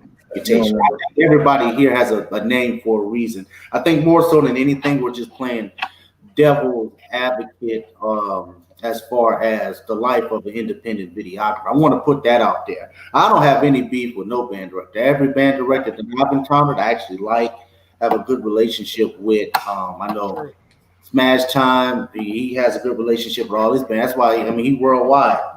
Same thing with Kev. You don't get that way having beef with band directors. But, when you ask us, like, what we go through, right? Like, you think about it from our perspective, right? We travel on our own dime, right? And let's say we go to a game and let's say, like, we film a battle and then the moment that happens that everybody's talking about, a band messes up, and then we get a call from a band director that says, hey, I really don't want this clip up. And it's like, it's a clip that everybody's looking for. And you spent your hard-earned money going to this game. You paid for a hotel. You did all this. And so it's like you're facing two sides, right? It's like if you do what the band director will ask you to do, you don't have the footage posted. You pretty much wasted a trip, depending on what is. I want to say this: what I would do personally, because all band directors ain't businessmen. First and foremost. All right, if I need you to edit your clip, guess what I'm gonna do? I'm gonna send you some money. You understand what I'm saying? Look, I understand this is how you get your groove on. I'm just asking you, I ain't telling you not to post the video. I'm just saying, can you, get that part out for me? What's your fee? You heard me? If you can't live without it, guess what I'm gonna have to do? I'm gonna have to bite that. I'm just gonna have to make sure I do better next week.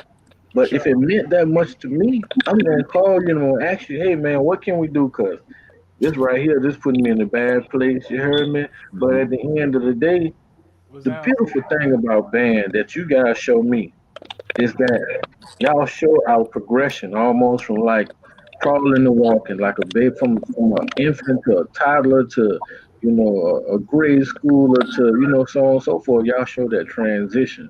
And one thing, me as a band director, in my mind, what that does is y'all show me what I need to work on. And I don't mind that first week 1 or week 2. I messed up the left slant in squad 3. You heard me? Cool. Guess what I'm gonna do? I'm gonna put that same show out there again the week after to make sure I master it before I go to the next show to show everybody the hook. I learned from that mistake. I corrected it, and I record this too. Record this one, right? Every band that really don't feel like you though. On the contrary, because I still feel like we beat the dead horse. What I appreciate, you know what I'm saying, from the band directors that I build relationships with is like something like a call saying like, did you plan on coming to our game? You know what I'm saying? Are you gonna be in this city? You can ride to the game with us. Like especially Pipes and Mr. L Level. Like shout out to Bonds, bro. Yeah, extending the bus. Man, that's a convenience. Like, you hear me say we travel on our own dime, and people talk about paying for YouTube. That YouTube check don't be that much for this hotel room for the weekend and my rental car to get around. You know what I'm saying? And my plane ticket because I hate driving. Period. So I appreciate the band directors that extend the ride to the game with them, extend the access to walk in the game with them, and I didn't have to apply for a media pass. Now I get to show love at both bands. And one thing for upcoming media guys, I want to say people who want to get in the band media game. You know what I'm saying? Like I clown Marvin all the time. I love events. I love throwing events. I want y'all to come record my events. You know what I'm saying? I don't care what it is. Yes, exactly. I want y'all to get a narrative of everybody on your own, because like for the longest you hear like, oh, that band director is mean. When I talk to PJ Fly guy, you know what I'm saying? Oh, this high school band director don't do this. Javon, you know what I'm saying? Get your own depiction of people. You know what I'm saying? I don't care what it is and what you hear about people. I'm gonna get my own relationship with anybody. And I haven't had a problem. The problems that I had so far in this 2.5 year career that I've seen doing this professionally is stuff like people acting like they don't know who I am. You know what I'm saying? We struggling trying to get in this spot, or the stuff that we can't address. You know what I'm saying? But for the most part, the band directors, I haven't had a bad thing. For the most part, like I like when a band director like A&M, Mr. Wright, and them letting us come to exclusive during the pandemic. I'm a bad hitter. I still think for sure. when I had a camera and like you mean to tell me Alabama A&M wants me to come record them, that's how I think. I don't care how big.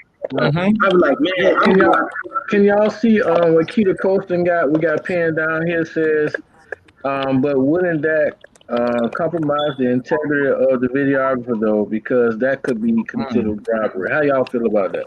About like the band directors bribing? Like what I said, you know. What they said with the paying.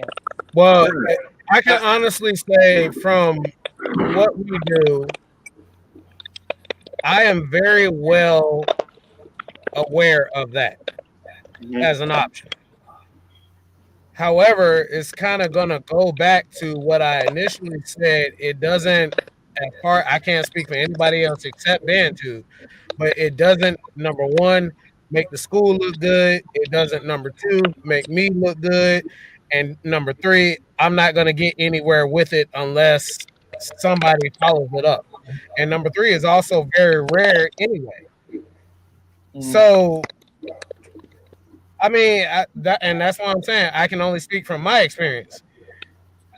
It kind of depends on your perspective, because if you're working for the band, really as a band director, if I'm presenting you a contract, you shouldn't have to tell me, hey, yeah, I want XYZ backing out. I need this taken out. Number one, I'm going to present you, this is the footage from the game at this time. It starts right here and ends right here. You see all of that. You tell me, okay, at the 5-minute mark, I want this edited. If I have another camera, I can do that. And I can make it look natural. But also, you have to also understand that if it's just me and I'm one person, more than likely with me, I'm going to try to institute a student that you're not using who wants to learn on the fly, because that's kind of a bit of my training program. But also, you need to know it's just me. I try to do what I can do, but it's just me. If a band director try to bribe a videographer that way, I never felt bribery. You know what I'm saying? If it's not genuine, my question, Smash Time, is what I said bribery? It depends on the listener. It depends. It depends. Contractual obligation. What I'm saying is this. It ain't like what we submit here is legal footage to get somebody off a murder charge. It's, hey man, look, I'd rather this footage not be out here of my band because it's gonna mess up my recruitment. What can I work? You do me a favor, I'll do you a favor. Or can I pay you to edit it? Because the reason I'm saying paying, because it requires time. I think it goes back. Everybody's supposed to be compensated for their time. Look, I think it goes back to Kevin though. I think that take away. It's not everybody's business. So if a director offered to pay me something, I ain't gonna tell nobody. That's right. At the end of the day, a mutual agreement between this party is that's it. It's a mutual agreement. Say, bro, Smash Time, why you look like that, bro? I mean, I'm stuck like. I'm over here like a part of me, you got that right hand and left hand devil. I'm like, y'all niggas getting paid not to post clips. But I missed the damn way. I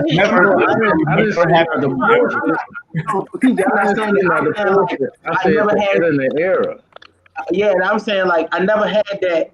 I never had a mistake or something that if you're a band director and you got something that bad out there happening, you willing to get up in it that bad though. Let's think about it. The most I've seen is like a trumpet mess up or something like that. All of us heard it because the crowd said, "Ooh, they start playing." So like I don't know. Maybe I'm over here just like trying to figure out. This is what I'm saying. Let me make it a little clearer. Make it clear. This is what I'm saying. I understand what you guys do. You know, you say it requires. You know, I'm not trying to compromise integrity. What I'm saying to you is, like, say for an example, if all of us was on a vacation, right, and I'm recording, and then next thing you know, Kevin Hill's out there laughing and talking, and he run out there slipping buses. You heard me. He doing what? And he said, me and y'all out there in the living room, we talking and laughing and stuff. And Poteet run out the back and he slip and buses fall on his backside. While I'm recording this, if I edit that part out, is that a breach of integrity? You sound like you in a private setting though. Are you talking about something private? I'm just saying. I mean, I'm recording though. I mean, but like we said, we want to put y'all in the best light if we can. No, I'm talking about Keita. I ain't talking about you. Do we have a contract? Is there a contract present? No, ain't no contract present. It's just you recording whatever you want to put on your media page. I'm not gonna put you out there bad if I. But what I'm saying is, if you're not gonna do it, even if you're not, I just feel like if it's easy for me to press play and I had to edit.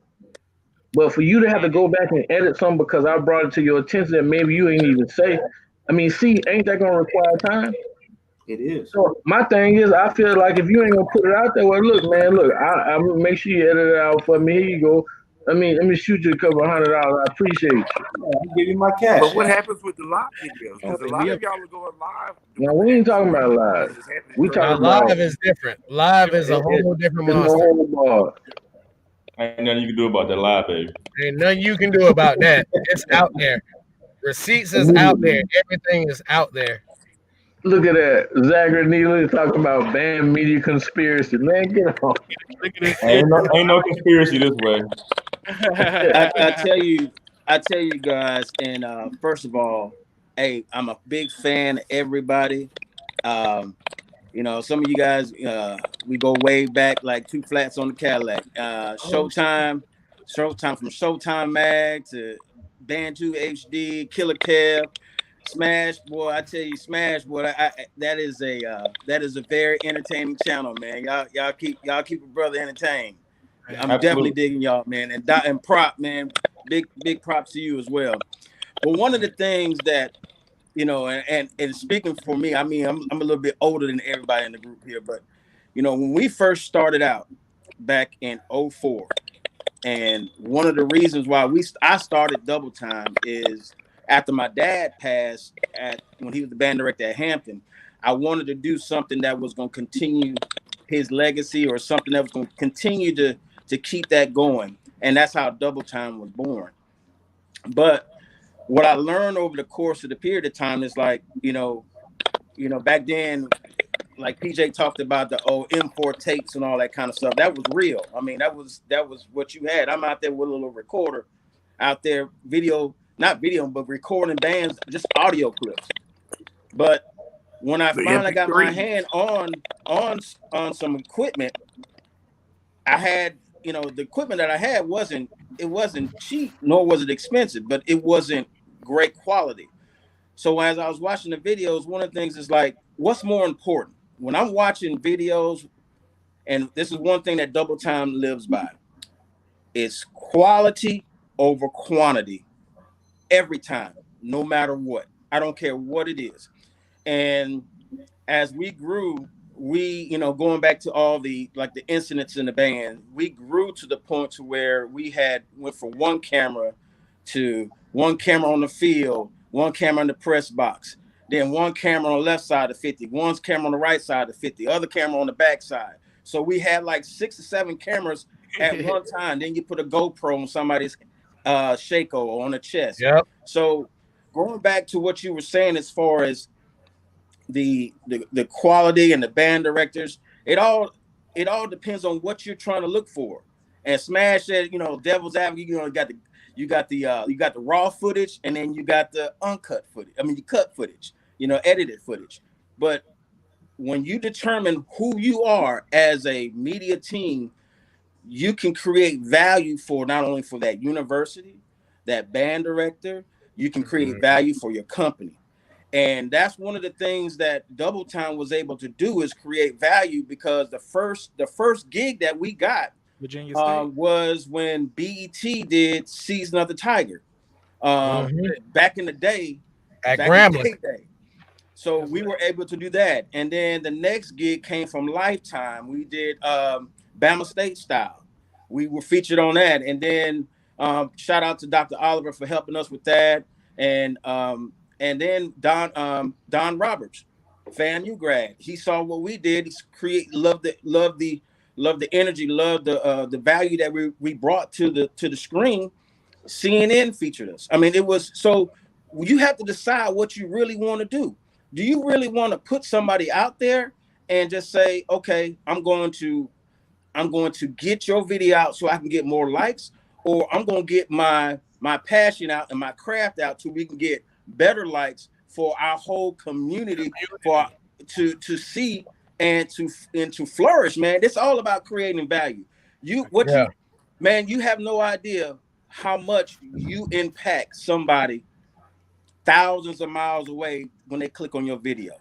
Bro, you have no idea. I mean, hell, I want to get in shape. I've been watching bodybuilders. I've been watching a whole bunch of bodybuilders. But so I got some people I follow. Yeah. Right. The same rules apply for us. And to say that, like, I watch everybody's channel. Like, Killer Kev, some of my favorite videos on his channel. Showtime Web have every high school clip that I was in. When I was in the band in high school, I would go watch his channel. So, like, when me getting into the video game, you know what I'm saying, I'm one of the last ones. You know what I'm saying? When Marvin got that damn million views on the Hello video, we ain't mass com media. No, can we? 8 o'clock in the morning. Spartan Legion video. He telling me in the class. He saying, I got a million views on the video in class. So I'm like, when I do get in this game, I know Marvin got some views. Like, got this. You got Garrett starting this thing right here. Double Time in this policy. So what I'm bringing to the game, I definitely want to put the band in the best light, but I want to do it the way I want. I like raw and uncut. I like to do it face, goes personal. I want some mixed steps. You know what I'm saying? I want cursing so bad, but I see my AT in the live. But yeah, man. Big shout out to his AT.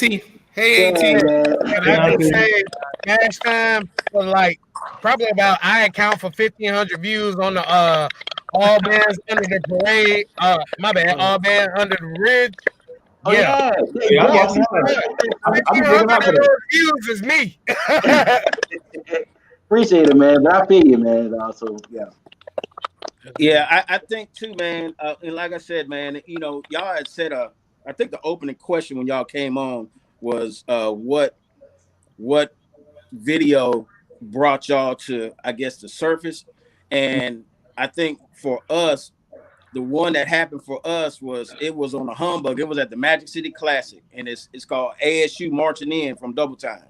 Yep. I think, and if you watch it all the way to the end, I was in the wrong place at the wrong time, and I got my camera. I'm by the cymbals, and the cymbal player crashed and spins them and hits my camera and knocks it. I had to catch it, but I think that one had like 1.3 million views. Mm-hmm. So that's what put me in the position to get to Lifetime, CNN, BET. So when you guys do that, man, y'all just find out what you're doing. And like I said, man, all y'all doing a great job, man. Y'all keeping that torch burning, keep it going, and we just keep inspiring. But I'm definitely in with that media summit. Definitely in it with that. Yeah. For sure. I remember the first time I saw y'all out there, man. Y'all legit had 7, 8 cameras, and I was just getting tired just watching y'all. Like, man, y'all gotta go home and edit all that shit, dog. Like, Yeah, boy. Yeah, and you know what? I'm a big fan of everybody. But I'm gonna tell you something, man. It got to the point to where we had all those cameras, and then we see, and I had to, go back to quality versus quantity. Quantity versus quality. So I was like, we got to get back to the hotel room. We got to go ahead and edit so we get to be the first one. I was like, you know what? No, don't do that. It's let everybody do what they want to do. That's fine. But everybody's painting their own canvas. We are in art class. Our art class, our session is that game, and everybody sees the same thing or different aspects of the game, and we paint our own picture. So it's up to us to paint our own picture. Trust me, that's a thing. But when I first got started, you mean to tell me I'm at an Alcorn, I'm at the Soul Bowl, I got Killer Kev here, I got Marvin here, I got Showtime Web, I got everybody here, Jack State Media. I'm like, I'm little old me, you know what I'm saying? So I'm not gonna watch everybody clip when I get home, but then when I started getting my own niche for it, I ain't gotta worry about rushing to go home and get it first. You know what I'm saying? So that quality over quantity, because once you build a fan base, people gonna watch your clips. You got a platform now. They're waiting to watch your footage. But I will tell you this: every single body on this panel, I have learned something new, a different camera angle, how the sound may be. I remember one time I spent money, man. I think I spent about $3,000, almost $3,000 on a one-directional mic, which blocks out all the sound from the left and the right and the back, but hits straight at the band. Man, you could hit every single note. You could hear somebody, you could hear them breathing, in between. Send those clips to Kevin Poteet. That's the ones he Poteet, he's seen our clips. He know. Yeah, I don't care. And that's nothing. Y'all don't realize, because like y'all will post clips, y'all be at games, y'all post clips. Probably within 2 or 3 minutes when y'all post it, it's already out there because I got an alert on everybody. So when y'all post clips, I get it alert. I immediately send y'all stuff out there. Wait, hold on, bro. You get an alert. You got a staff, man. You know how YouTube will click the bell, and I get alerts. So y'all post it, I'll get it. And so the people like, how do you be getting these clips so fast? Because I got alerts on everybody. But I don't want to change the subject because since I got all the media people here, I have a question. So do y'all know? Because I love my ENT. So my question to the media people, y'all all film them. Does ENT doctor their sound? How people say they doctor their sound, they don't sound like that in person. Look at Killer Cam. Let me. Oh boy. Oh boy. My best friend is a studio engineer, and I let him hear it. I'm at the studio right now, actually. But my best friend is a studio engineer, and I let him hear it. And he was like, yeah, he just started telling me all these engineer, what you call it, mixing and mastering techniques and shit. I'm like, he don't know shit, but he plays snare in a band, but he don't know nothing about recording bands and shit. He was like, yeah, if we have a condenser on there, and I'm like, oh, okay. They didn't sound like that in person, but I know the quality of microphones that they use. Like they are very expensive microphones, and it sounds like if your band ever went to a solo and ensemble or the band and orchestra festival, the microphones they use are some of the best quality microphones I've ever heard. Yeah, Thomas got those when he was still at A&T. Mm-hmm. Thomas is another beast. Thomas got that. Thomas is smart for doing that. He was real smart for doing that. But sometimes, man, every band don't need to have microphones up on the field. You got to be up in that press box to get that good overall sound. Because if you up on the field, that's it could be a nightmare. That's true. And to piggyback off that, why I wanted to see A&T for the first time in person, to see do they sound like that in person. They don't. It's the type of mic they blessed, but to their defense, that's their media team. They're supposed to put their school in the best light. You know what I'm saying? And also to their defense, when I recorded A&T at Honda, they didn't sound as good as they sound when they recorded, but they still sound good though. You know what I'm saying? I'm a rapper at heart. I know how to. I work Pro Tools, so if I wanted to make it sound like that, I definitely could. You know what I'm saying? So It depends on But tomatoes. even think about their Honda Bad Boy show. That song, that Love Don't Live Here Anymore. That shit was Hey, no, that immaculate. Bad Boy show was That one of my shit was favorite good AT in Yeah, person. yeah, And it absolutely. sounded That was just cold. the same. For What? sure. It sounds good. We like it. We like Yeah, that but shit. what I'm saying, No, but it no sounds problem. the same on like video. But people was like, My- no, this is a doctor sound. Me myself Kev- personally, I always think NT sounds better than Honda. Period. Out of Kev, any show they do. as a musician and a videographer, I definitely noticed a difference in quality. But once I finally got those microphones, I was like, okay, that makes sense. Because Yeah. So that does it. Kev, what they're saying is, your band cheated. They cheated that day. That's what they're saying. But you got They to didn't cheat in sound some 2003 kind of about good to Vegas. get that out of it though. I was in the band 2003. That didn't happen, sir. It don't matter how much doctoring you do though. It don't matter how much doctoring you do. You gotta at least sound like something. To have it Yeah, sound that because good. you Yeah. don't pick up the band. If they sound bad, you still gonna pick it up. You can't Right. just erase it out, okay? Yeah, I'm a asking, little bit, but nah, they A&T really they do sound good, but they don't sound as good as they clips make them sound. But they do sound good. We can't deny Fam, it. you don't sound as good as their clips make them sound. I'm just I I disagree. Yeah, they do. Don't sound like If you want to talk about something, FAMU clips no. are studio. it depends on what family you're talking about. Though. Right. So let me ask y'all this. Hey, let me ask y'all this. Right quick. I personally feel Hold on, wait. national battle bands. Family still does sound good. They do. They sound Flagrant good. foul. Hold on. Sounds good. Hold on, PJ. Go back to your Rotel dip, man. I got a question. I got one question. Actually, this ain't Rotel dip, old light skinned one. This is actually black and catfish. Topped with spinach and cream sauce on a plate of white rice. Show me Rotel. Brown skin, they eat real food. Hey, before PJ asks the question, wait, PJ, before you ask that. I'm about to mute your microphone. I forgot I had the control. Go ahead, man. Ask your question, man. Go ahead. No, I don't have a question. I You just in have, at FAMU. I have a re-education is what I have. Now, when you're talking about moving or standing still, Florida A&M University till date, since back in the early 60s, has been one of the best sounding bands, period. It's almost illegal for them to stand still because Florida A&M University actually made their name from sounding that way in the concert piece. There's no band that I've heard till date, even your favorite band, Juvon, that can beat Florida A&M University from the concert formation. And if I was a judge, I'd make a stipulation that they couldn't even be the damn concert formation because it'd be cheap. It would Bethune-Cookman be number 2? Yeah, that'd be 1.5 actually. Now I want to say also, North Carolina A&T is one of the North Carolina A&T and Tennessee State University. Beautiful sounding bands from the concert formation. Actually, if sometimes for those bands that I call, I wish I could fast forward their halftime show to the concert band formation because that's what I do on YouTube. I gotta interject one in there too. Go ahead. Norfolk State. Absolutely. Norfolk State, man. Absolutely. Yeah, bro, now, what I will say, we're gonna get to this, bro. We're gonna get to this. We're gonna get to saying they all sound good now. because I'm gonna say this while we're talking about concert formation. Back in your day and in my day, Juvon, Southern University couldn't even play a damn ballad. You said That's a lie. That's a lie. Damn mind. That's a lie. What did I'll share my screen right now to Southern University playing the intro to Hate Me Now, and it sounds like a cat with dynamite in his ass.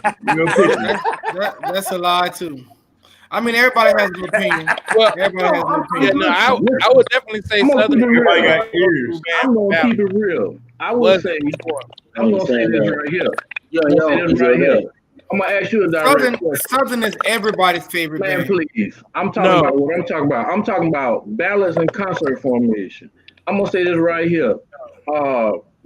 Answer this question since I'm lying. Okay, I'm going to answer Cornell Knight was one of the best arrangers in our day, period. One of them. Period. But you telling me that Cornell Knight write ballads We're talking about concert formation. You telling me that his battles were better than Nathan Hammer, Brian Simmons, and Kendrick Taylor? That's subjective. Were they better than Paul? It's Like, not subjective. Subjective to the time and the music. I mean, I thought Mario won. I thought Mario won. hey, I don't know what you. I don't know. Wait, I don't know what you eating, but whatever the hell you eating ain't working. Look at me in this feeling now. Why ain't in my feelings? I ain't got no feelings. He done turned brown skin, but do what I'm saying to you. I thought Mario won in that too. You say, hold on. Smash Time said in their time, which is subjective. You saying that Cornell Knight was the best in his time. Watch this. Tell me, when has FAMU ever had a different ballad writer? Lindsey Sargent still writing their ballads. So they've been beasting since then and now. We talking about time frame. Listen. I'm asking a question. I'm asking a question because first of all, I ain't trying to drop no nuts on nobody. But it ain't many people. Our skin color is no man better than me. I ain't trying to be the king, but I'm just trying to lie too. That's a lie too. You lost your damn mind. You lost your mind, sir. I'm gonna say this. I'm gonna say you telling me that right now, any year FAMU that Southern University sound better than them in the concert. I'm not saying that. Pre-2011. You got to always say pre-2011. That's what I'm saying though. Paul Adams will wipe all their ass. That's what I'm saying though.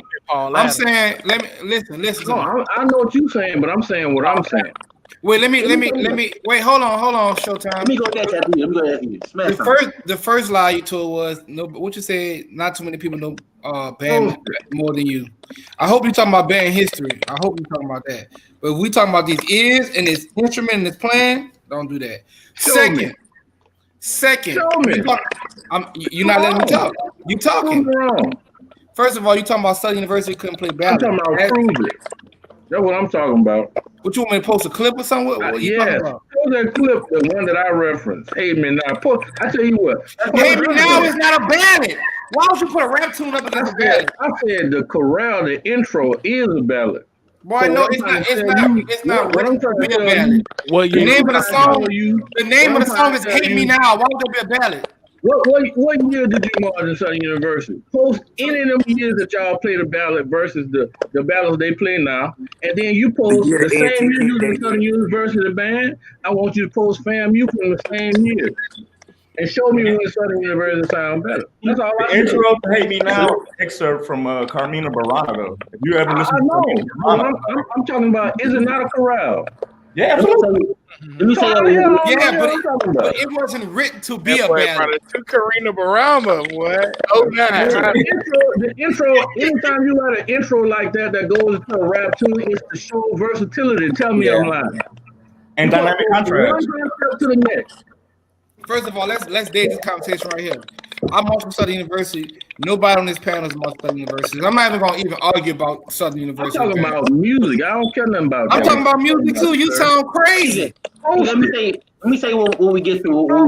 You sound crazy. As a new generation of music, let me say, bro. I don't like those kind of arguments. You know what I'm saying? Let me tell you why I don't like them, because we sit up here and Kevin Posey, you go to this too, because you always talk about how good the MEAC sound. MEAC killed the marching band right now. Anyway, and I'm still I'm very critical. The Spike saved marching band, by the way. But anyway, we talk about how good Bethune-Cookman and FAMU and those bands sound. Well, they sound amazing. You cannot deny it. You can't deny it. They sound amazing. But let me tell you this: like, is that what's getting kids up nowadays? Like, let's stop. And we got is a musical ear, and I come in the game to hear that shit. You know what I'm saying? Like, it's two different things.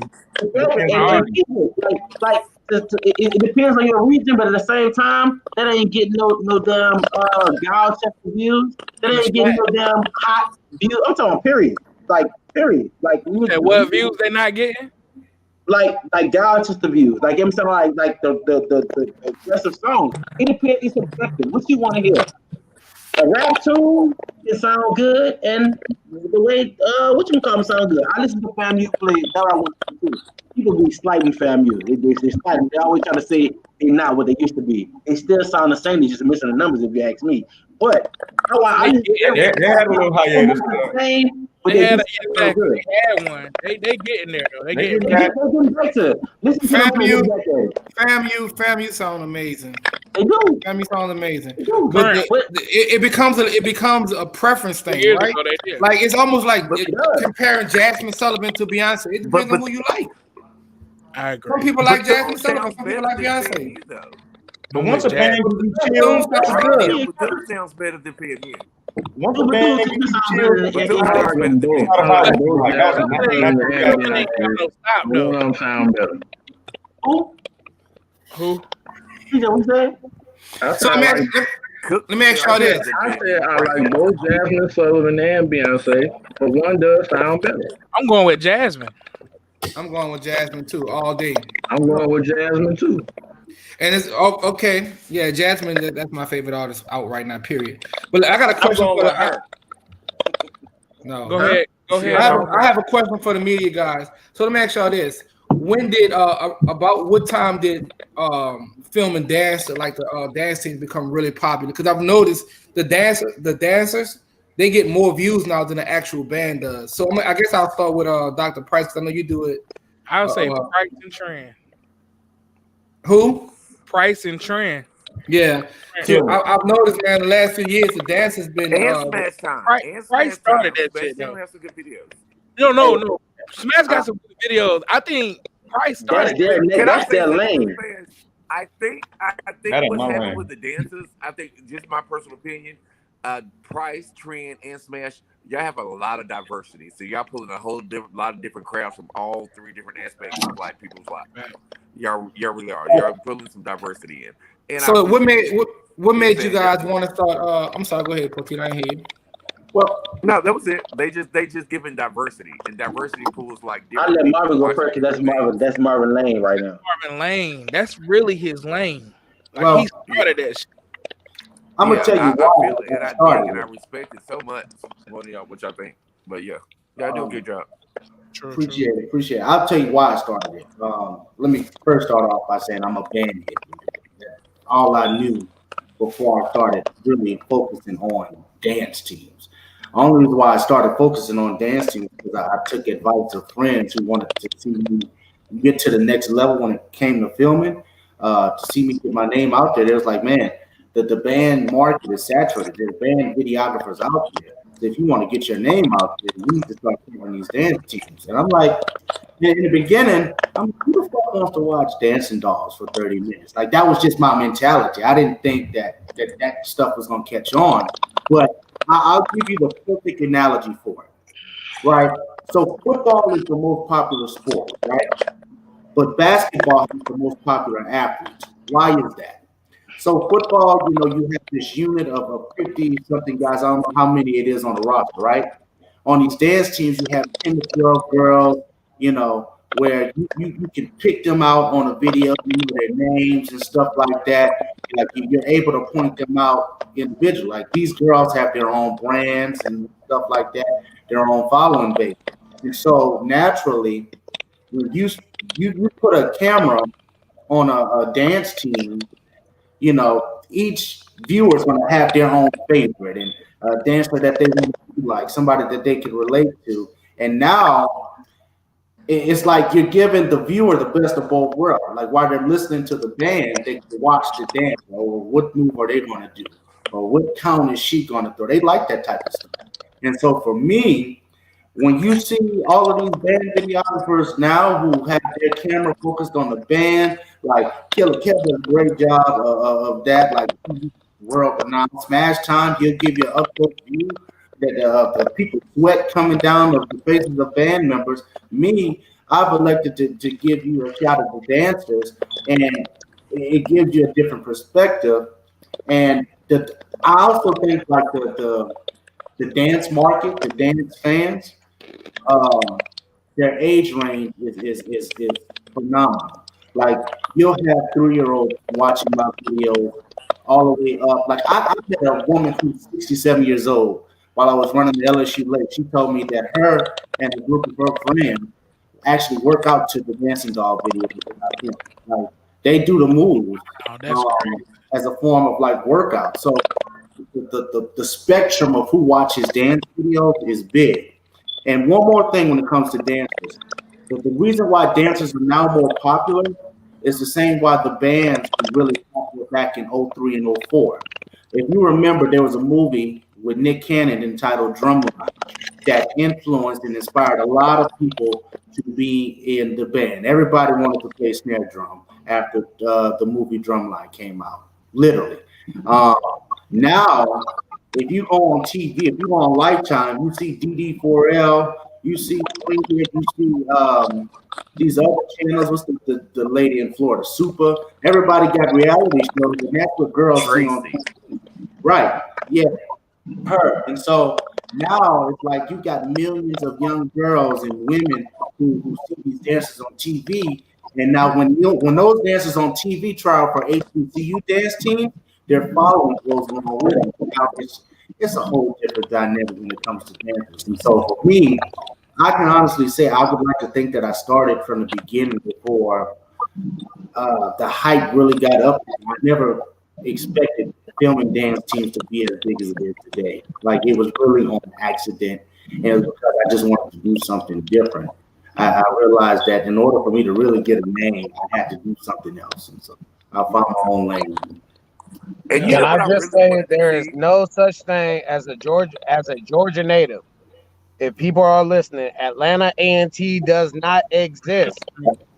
Yes, it does. Macon University does not exist. As far as dancers, what I really wanted to see, because Diana Williams, DD4, she created a lane for these girls. Like she created a lane. What I wanted to see Cameron at Southern. I want to see what's the name at Jackson State, Michaela. I want to see all these girls that was on that TV show to be in the stands on different bands battling each other. And stay right there, Kevin.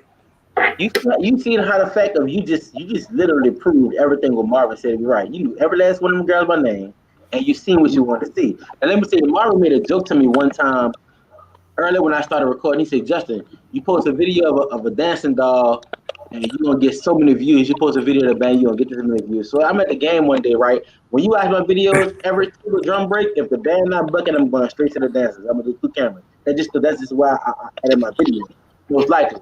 But I just said, okay, one day I'm here. Let me just post the band because I'm a band head first, and let me see what these views of these dolls or what these views of these dance teams do. And it's kind of funny because it's ridiculous. Like he doesn't know that.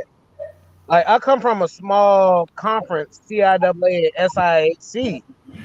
You have influenced so many people, so many groups, in so many conferences based off of what you have seen, what you have recorded, and what you have put out there. And I can say this: dance teams have kept band alive during COVID.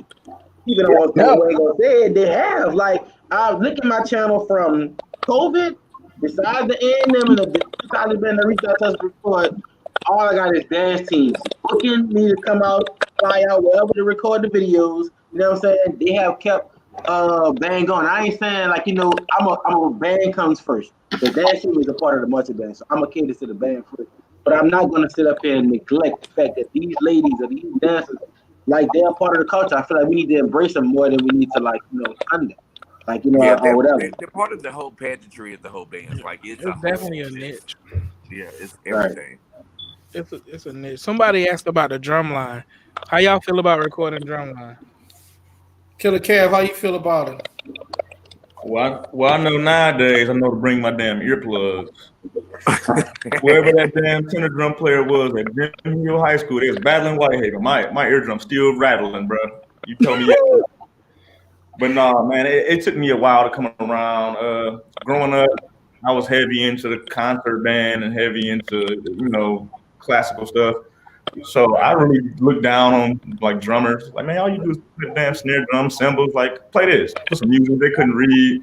So I didn't respect them coming up. But I had a lot of friends that were percussionists. And they started explaining to me, and I sit in on their sectionals and stuff. I'm like, y'all actually in here learning music. Like, okay, cool. So back in the day, man, if it came down to 30 minutes of percussion and 30 minutes of bands battling, I'm about to record these bands battling, dog. I'm a brass player, and I was biased to brass players. I wanted to see what we do. But now, man, you said that was his niche. Now, but I just feel like marching band is my niche. I need to cover everything. Like everybody's represented. I'm gonna throw it out there. Somebody who want to get into this band world and be noticed, somebody need to come record these damn percussion that love percussion. Yeah. We not into it, so that is a niche that's really not tackled yet. Well, hold on now. Percussion. Hold on now. Percussion I can only speak for myself. Percussion I'm and flag. I love the percussion. Go look at my flag video. It really became when I posted Kentucky State flags for Mardi Gras, and I posted a few flag teams throughout the season. It's really like a competition with flags. Now that's why when I went to A&M, I made sure I covered their flags. So it's a lot. I'm like you, Kev. I want to cover everything. You know what I'm saying? So I like flags ain't no competition because go delight sitting all the girls down. Goodbye. But I'm all about the percussion. As a quad player, I play quads and quints, so I'm all about the percussion. I'm not gonna be. I'm not gonna be able to tell y'all about a Cheez-It and a Perry Diddle and be like, oh, that was a nice Perry Diddle. You know what I'm saying? A double Perry Diddle. Oh, that his sticking was wrong. I can't tell you that. I can tell you what it looked like to me, but like that's not the real educated way to talk about it. So if anybody's on the percussion line that love media, I'm telling y'all right now, go start a percussion channel and record the sticking and everything. You're gonna get the views. They want it. If somebody go out there that's gonna take that idea and they gonna run with it. You just have an idea. I'm telling them to run with it. You should have LLC'd it. We can't do it.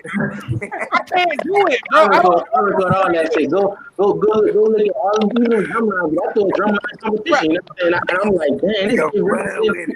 I can't tell you if a Perry Diddle start on the right hand or the left hand, my nigga. To me, that shit like. I can't tell you the shit was funky though. Nigga, that shit was funky as hell. That's it. Norfolk State, my favorite one. Can't deny that.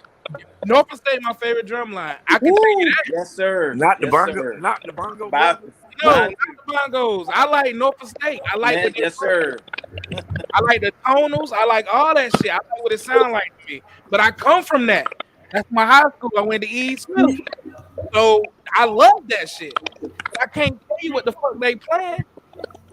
You know, so I don't know if you're doing a flam left, flam right. I don't know none of that shit. I just know names. I don't know none of it. You know, like so flam. And you know what? I'm gonna tell you something. And thank God for the way that the percussion instruments have been made now, with the drum heads, bass drum heads, the way they are now, opposed to 10, 15 years ago. Some of these bass drums sound like trash cans. I mean, I swear to God. Construction paper. It was just horrible. Southern. You from the East Coast, right? Southern. Say it again now. You from the East Coast, right? You from Virginia? Where you from? South. You from where you from? I live in Alabama. You do? So Double Time, I know them from Virginia a lot. Was you a part of that?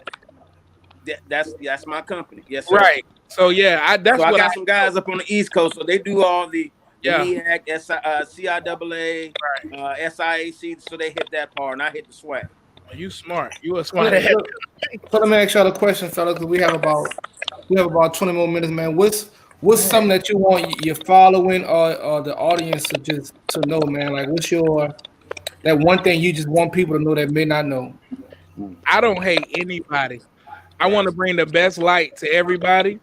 And if I know your season really ain't going well, I'm not about to do a reaction to y'all video. Or even I did like 50 reaction videos, and I'm like, I don't like how they look. I'm not about to put it out. But if you a big band, I might put some bullshit out on y'all because y'all already know better. Other than that, like these small bands, I can't make them worse than what they already are. So I'm not posting clips. A lot of people be like, why y'all don't post this band or that, man? I don't want them to look as like worse than they already look. Like that's my thought.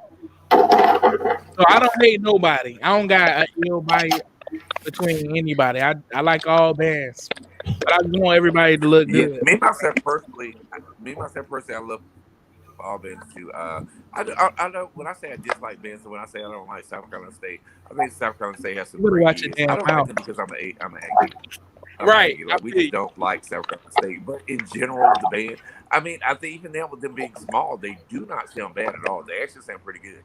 So I don't really hate. Oh, I so don't hate he's a Southern. I fan. like all bands. Yeah, I like all bands. He's a Like fan. I love Okay. seeing bands in their best light. People think that I don't like seeing bands in their best light, but you mess up, you mess up. There's something easy to laugh up. You know what I'm saying? There's a goof. You keep on moving, you pick it up, you move it on. Like, but in general, I love all bands. I don't hate any band out there. I realized that after getting to know you. I did. Yeah. Okay. And I think I want the Kevin, CIAA ticket. The CIAA, I just be like y'all in college, y'all sound like high school bands. Like it's a mess. It's a mess. And like somebody got to tell y'all that. Like I mean, it's just a mess. Sorry, but hey. What about you, Dr. Price?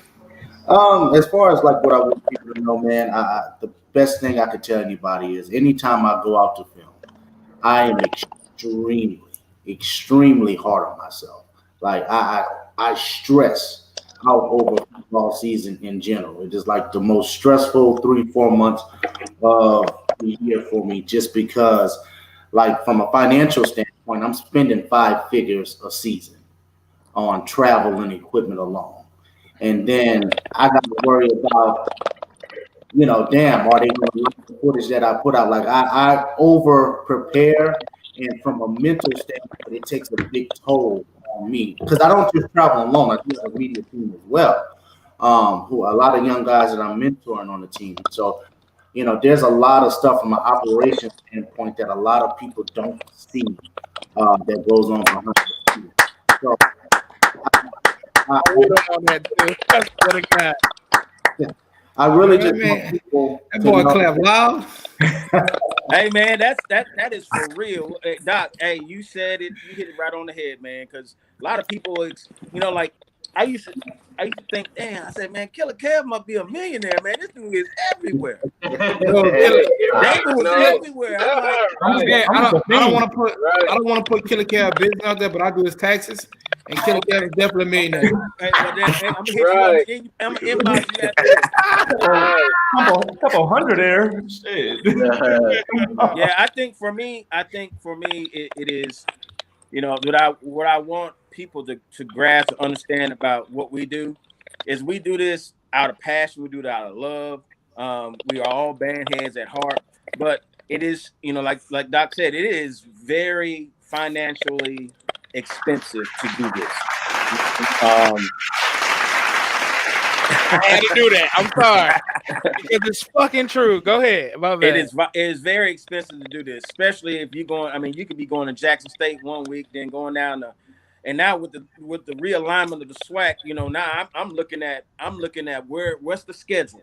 Do I need to go to Tallahassee? Do I need to go to Huntsville? Do I need to go to Prairie View? I mean, do I need to go to Baton Rouge? So it is very, very expensive. So that's one of the main things I want people to understand, that this is when we're paying this out of our pockets until we get some good sponsorships. Well, I tell you what, y'all can save y'all money this year. Y'all don't have to worry about spending it this year. I've been saving my money. This won't be. Hey, but I think Southern and Jackson gonna see each other, so it might be the thing to watch, possibly. Well, the bands are not traveling. The band. I don't know. You might see Southern and Jackson. You might see Southern and Jackson. I don't think it's happening. Hey man, can I just say, like, I appreciate everybody here because I mean, that boy sound like he's always. Can y'all hear me? Nah, I feel you. I hear you. Go ahead. Are you sitting in the car? I appreciate everybody here, but it's like, every time I see everybody here at games and stuff, it's always like a family reunion. That's every true. single time. Yeah. It's always like a family reunion. And I mean, I don't think there would be any bad beat, but if there is, hopefully it'll work itself out. But as far as Bantu's perspective, I want everybody to succeed. I'm all about everybody growing, everybody learning a different trade outside of band. I get tired of talking about, I have stressed to my friends personally, yeah, I got a homeboy who just hit 1 million views. I'll talk about Killer Kev. I'll talk about Smash Time. I'll talk about Brent. I'll talk about everybody. It does not bother me because I'm not all about self-promotion. If one of us does great, we all do great. That's how I look at it. I do That's too. my HBCU approach to everything. If one does good, we all do good. And we So actually that all can being work together to said, make it bigger than what it is. One thing, what I want y'all to know, like I believe in innovation. You know what I'm saying? Like if it's new, if it's tight, I want to do it. You know what I'm saying? And like I know with this whole COVID thing, I appreciate everybody for watching my channel. I don't mind the views. Can y'all subscribe? You know what I'm saying? I get 1 million views, 100,000 views. Yeah. Besides, COVID, bro, I challenge. I know what the whole COVID thing, and I commend every band that tried to make an effort last semester to get those kids playing. That's dope. Y'all don't understand how much those kids appreciate the bands that did come out and play last semester. You know what I'm saying? Because they all always on my Instagram now telling me, man, yeah, we hope we could do something. You know what I'm saying? So, band directors, anybody, if y'all need anything from me, let me know. You know what I'm saying? I don't mind coming out, but it's gonna be a rough season, man. So. Let's continue to work together. I want to see everybody win because I like watching everybody's videos. So if you go into this game, I know you're going. I'm going to somebody else's game because I know you at that game. So yeah, bro, let's all work together and make this thing happen, man, for the best. Man, that's beautiful. One thing I want y'all to know, we most definitely appreciate having all of the greats on one show. Well, we couldn't get everybody on here, due to schedule conflict. I'd like to give an honorable mention to the other media channels that weren't able to make it tonight. But for you guys who took 2 hours and 20 plus minutes out of your time to come sit and talk with our band community, God bless y'all, man. I also would like to use this opportunity to go public and let you know that I hate Javon Parlor. You know, everything he stands for, his skin color, the way his hat turned backwards. You heard me? So y'all get ready for the B5 L side step off. It's coming. B5 interest me. It's coming. B5 brown skin. You heard me? I want I'm y'all not to a know part of that. that, but I'm trying to pledge. Don't tell nobody. We bring you through B5. You got me? I'm trying to. Can I come I just too? want to be. Can I I just want already record know it? the sign. Is that the sign? I don't want to disrespect Sign y'all. right here. It's 2 of them. You heard Oh, me? all right. I'm gonna just do one. I'm gonna just do I just want to one. be honorary. No, You Hey, see him PJ. down there. You see him down there. You see him down there in the comments. Beef. Hey, what's that, Malik New baby? You I'm feel not what even. I'm saying? I'm not gonna It's in disrespect. here. I said what I said. I don't like you. Do something about it. You heard me? We can have a after the show meeting if that's what you want to have. Let's do it. Cause It's the light skin for me. I don't like it neither. It's the light skin for me. I can't take it. I can't take Al B. Sure and Hey, PJ. Elder Barge's love child. Do something. You know, let's. It's the purple rain look for me. Hey, before we get off, before we get off, That's my brother, though, man. It's all good. I got before something. we get off, I want to do a shout out real quick to the double time staff, Darnell Spicely. Some of y'all may know him as the Gentleman 1911. Yeah. And Paris Bowles, label team. I owe him an apology. Those that's a double time. Yeah. Those my guys, man. I owe him an apology. Grab both of you. Real quick, I want to shout out the hosts, all of them. I don't think I did that when I first came on, so I got to give respect to all the hosts who put all this together, all my frat brothers. That's how you know this show. You know, it's new to the was filled with all the chapter. But I appreciate y'all, not just for y'all being my frat brothers, but y'all are band legends as well. Like I grew up watching that Reed versus Carver video where Javon is in the middle screaming his ass off. Hey, you was Pistol Pete in that bitch. Yeah, that's what Brandon Ozina. Javon is the reason why I leave my trumpet at the house. Javon, I will say he one of the first light-skinned dudes from the city to ever get respect on the brass instrument, because we used to put all of them on. And drum major and color guard, and banner carrier. No, but he's humble though. Javon is one of the most humble dudes I know. He'll reflect it on somebody else before he reflected on himself. I didn't even know he was that. No, bro. I swear to God, I didn't know Javon was that nasty. So I started looking. Hold on, wait. Did you not just hear what the little dude just said to me? What? He doing that to you? Hey, you're right. I'm trying to be B5. You're right. Fuck Javon. That boy said I'm trying to be B5. Fuck Javon. Fuck am I talking about? Javon ass. Oh shit. Well, bro, Javon trash, nigga. I will lock his ass up right now. Bro, funny story, bro. My band director, Miguel Bonds, bro, they wanted me to be drum edge, bro. I felt some type of way because I felt like it was a bright skin thing. I was like, hell nah. I play trumpet. I don't be no drum edge. That's why I ain't never hard. I'm like, no. Y'all ain't good for no manual labor. I said Reed won that battle against Carter. Yeah. I bet you Javon got a trumpet right now. Javon, where your trumpet is? Shout out to River That bit right there. I keep it. Look, why? I keep it. That's for Osborne. Look, you see right here. And look, I just want to give a look. I want to trumpet right here. Bitch, a trumpet player gonna keep a trumpet right beside. That's right, Malik. Hey, bro. Not only do I want to give y'all a shout out, bro. First of all y'all boys cold blooded. Y'all boys cold. But I want to also, man. Since I got my man Killer Kev on here, but I want to give a shout out to Will Brooks. Will Brooks, get your horn, and I'm pulling up. What up? Hey, Will. Straight up. I don't know, man. Straight up, Will. Let's go. And that's my dude. Hold on. If we got Deontay Kennedy on here, you get your horn too. My from Detroit, get your horn. If it's no person I'm wait till this summer. Oh my God, I can't wait. This is the best conversation we've had in our life. I'm scared of Will Brooks' ass. I ain't even gonna lie. You said the summer, Kevin? Hey, but look, can I say something, man? Then I got jet after this. All right. But look, I really appreciate everybody. I really don't want to. I'm not a big fan of self promotion, but if you can check it out, check out bandtubehd.net. I'm the only one programming it. It's a one-man job, literally a one-man job. And I want everybody to do well. On BandTube. I'm trying to get everybody out there because, again, there's no reason why a black man from an HBCU can't have his own social network and can't make it out for everybody to join and prosper.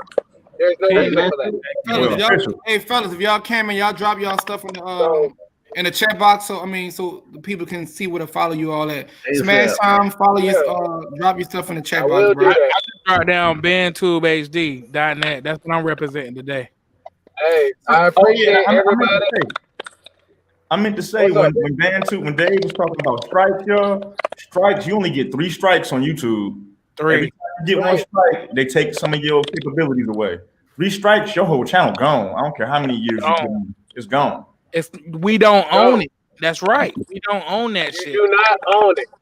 But the cool thing about it, the way I've been programming BandTube for 7 years, y'all. 7 years by myself, all by my lonesome.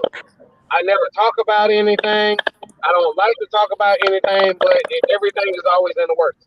So with that, you import your stuff to BandTube, you own it. You own it. It's time for us to start owning our own content. That's the thing. Point blank, period. It don't matter what you do. I don't care about what you do. I like all good ideas. But it's time for us to start owning our own things. And it's time for everybody to start teaching everybody what you know. Because there's always somebody else that is interested in what you know. Yeah. They are. Oh yeah. Yeah, facts. Absolutely. Sure. Yeah, we definitely need to be champions in this, man. We are while we're still living, while everything's going on, we definitely need to be champions for others. Right. I totally. Yeah, but all the joking aside and all the junk talking is what we do. But one thing I want us to all do, not just for 2021, I want all of us to make sure that we push the envelope to take whatever it is that we're doing to the next level. And I challenge everybody here to do this one thing if you can't do nothing else. Whatever sport you participate in, leave your mark. If you don't leave your mark, they'll never know you was here. So, man, other than that, man, y'all, bless y'all to all our viewers. Thank y'all for coming out. Everybody I can see. What time is it? It's smash time. What you talking about? Appreciate y'all, man. What you talking about, nigga? Yeah. I got me Good night, fucked man. up. Yeah. Y'all be cool, brother. Hey, Hey, I'm all appreciate y'all y'all, boys, fellas, man. man. Love y'all. Keep doing All right, bro. El Saeed. Shout out to D. Hey, Smith, shut the fuck up. Westover High School, Fayetteville. Westover. Fuck Westover. Fuck you talking about, nigga? It's all about Hey, it. shout out to Westover, them dudes, man. shout out to Pine Forest, 71st. Hey, David. Boy, I like Hey, a rap David. album, boy. David. Hey, David, your turn for Thanksgiving this time, brother. That's all about 1800. Hey, look, I got you, bro. I got you. Come Man, on, if y'all are still watching the show, man, y'all go subscribe to these dudes, bro. Good dudes, bro. Make More sure you importantly, bro, these subscribe to dudes Man are Talk Tonight, too, on YouTube and yeah, for Facebook. sure. The real YouTube, HBC. Facebook, and Instagram. Find us on Facebook. Killer Kev, get your squad. It's going down. 504 versus whoever you get. Straight up. Let's do it. Squad. Let's do it. Say less. Yeah, say less. Hey, smash time. Call the dogs up, man. Mama right there in the car. Hey, to all light-skinned representatives, join the Church of Killer Cab out here. If you light-skinned, And hey, and we you going. brown, I'll join bring the Killer game Cab out Church. on y'all Hey, ass. look, we going live from the Uncut group too. Kevin Poteet set it up. We going live in the Uncut group. Uncut, certified. Oh, Lord. 504 versus them little dudes over there. The smoke. No, not tonight. I'll start practicing tonight. Man, y'all be cool, brother. Y'all still, man. Love y'all, man. I can't wait for this. Love y'all, too, man. It's going down.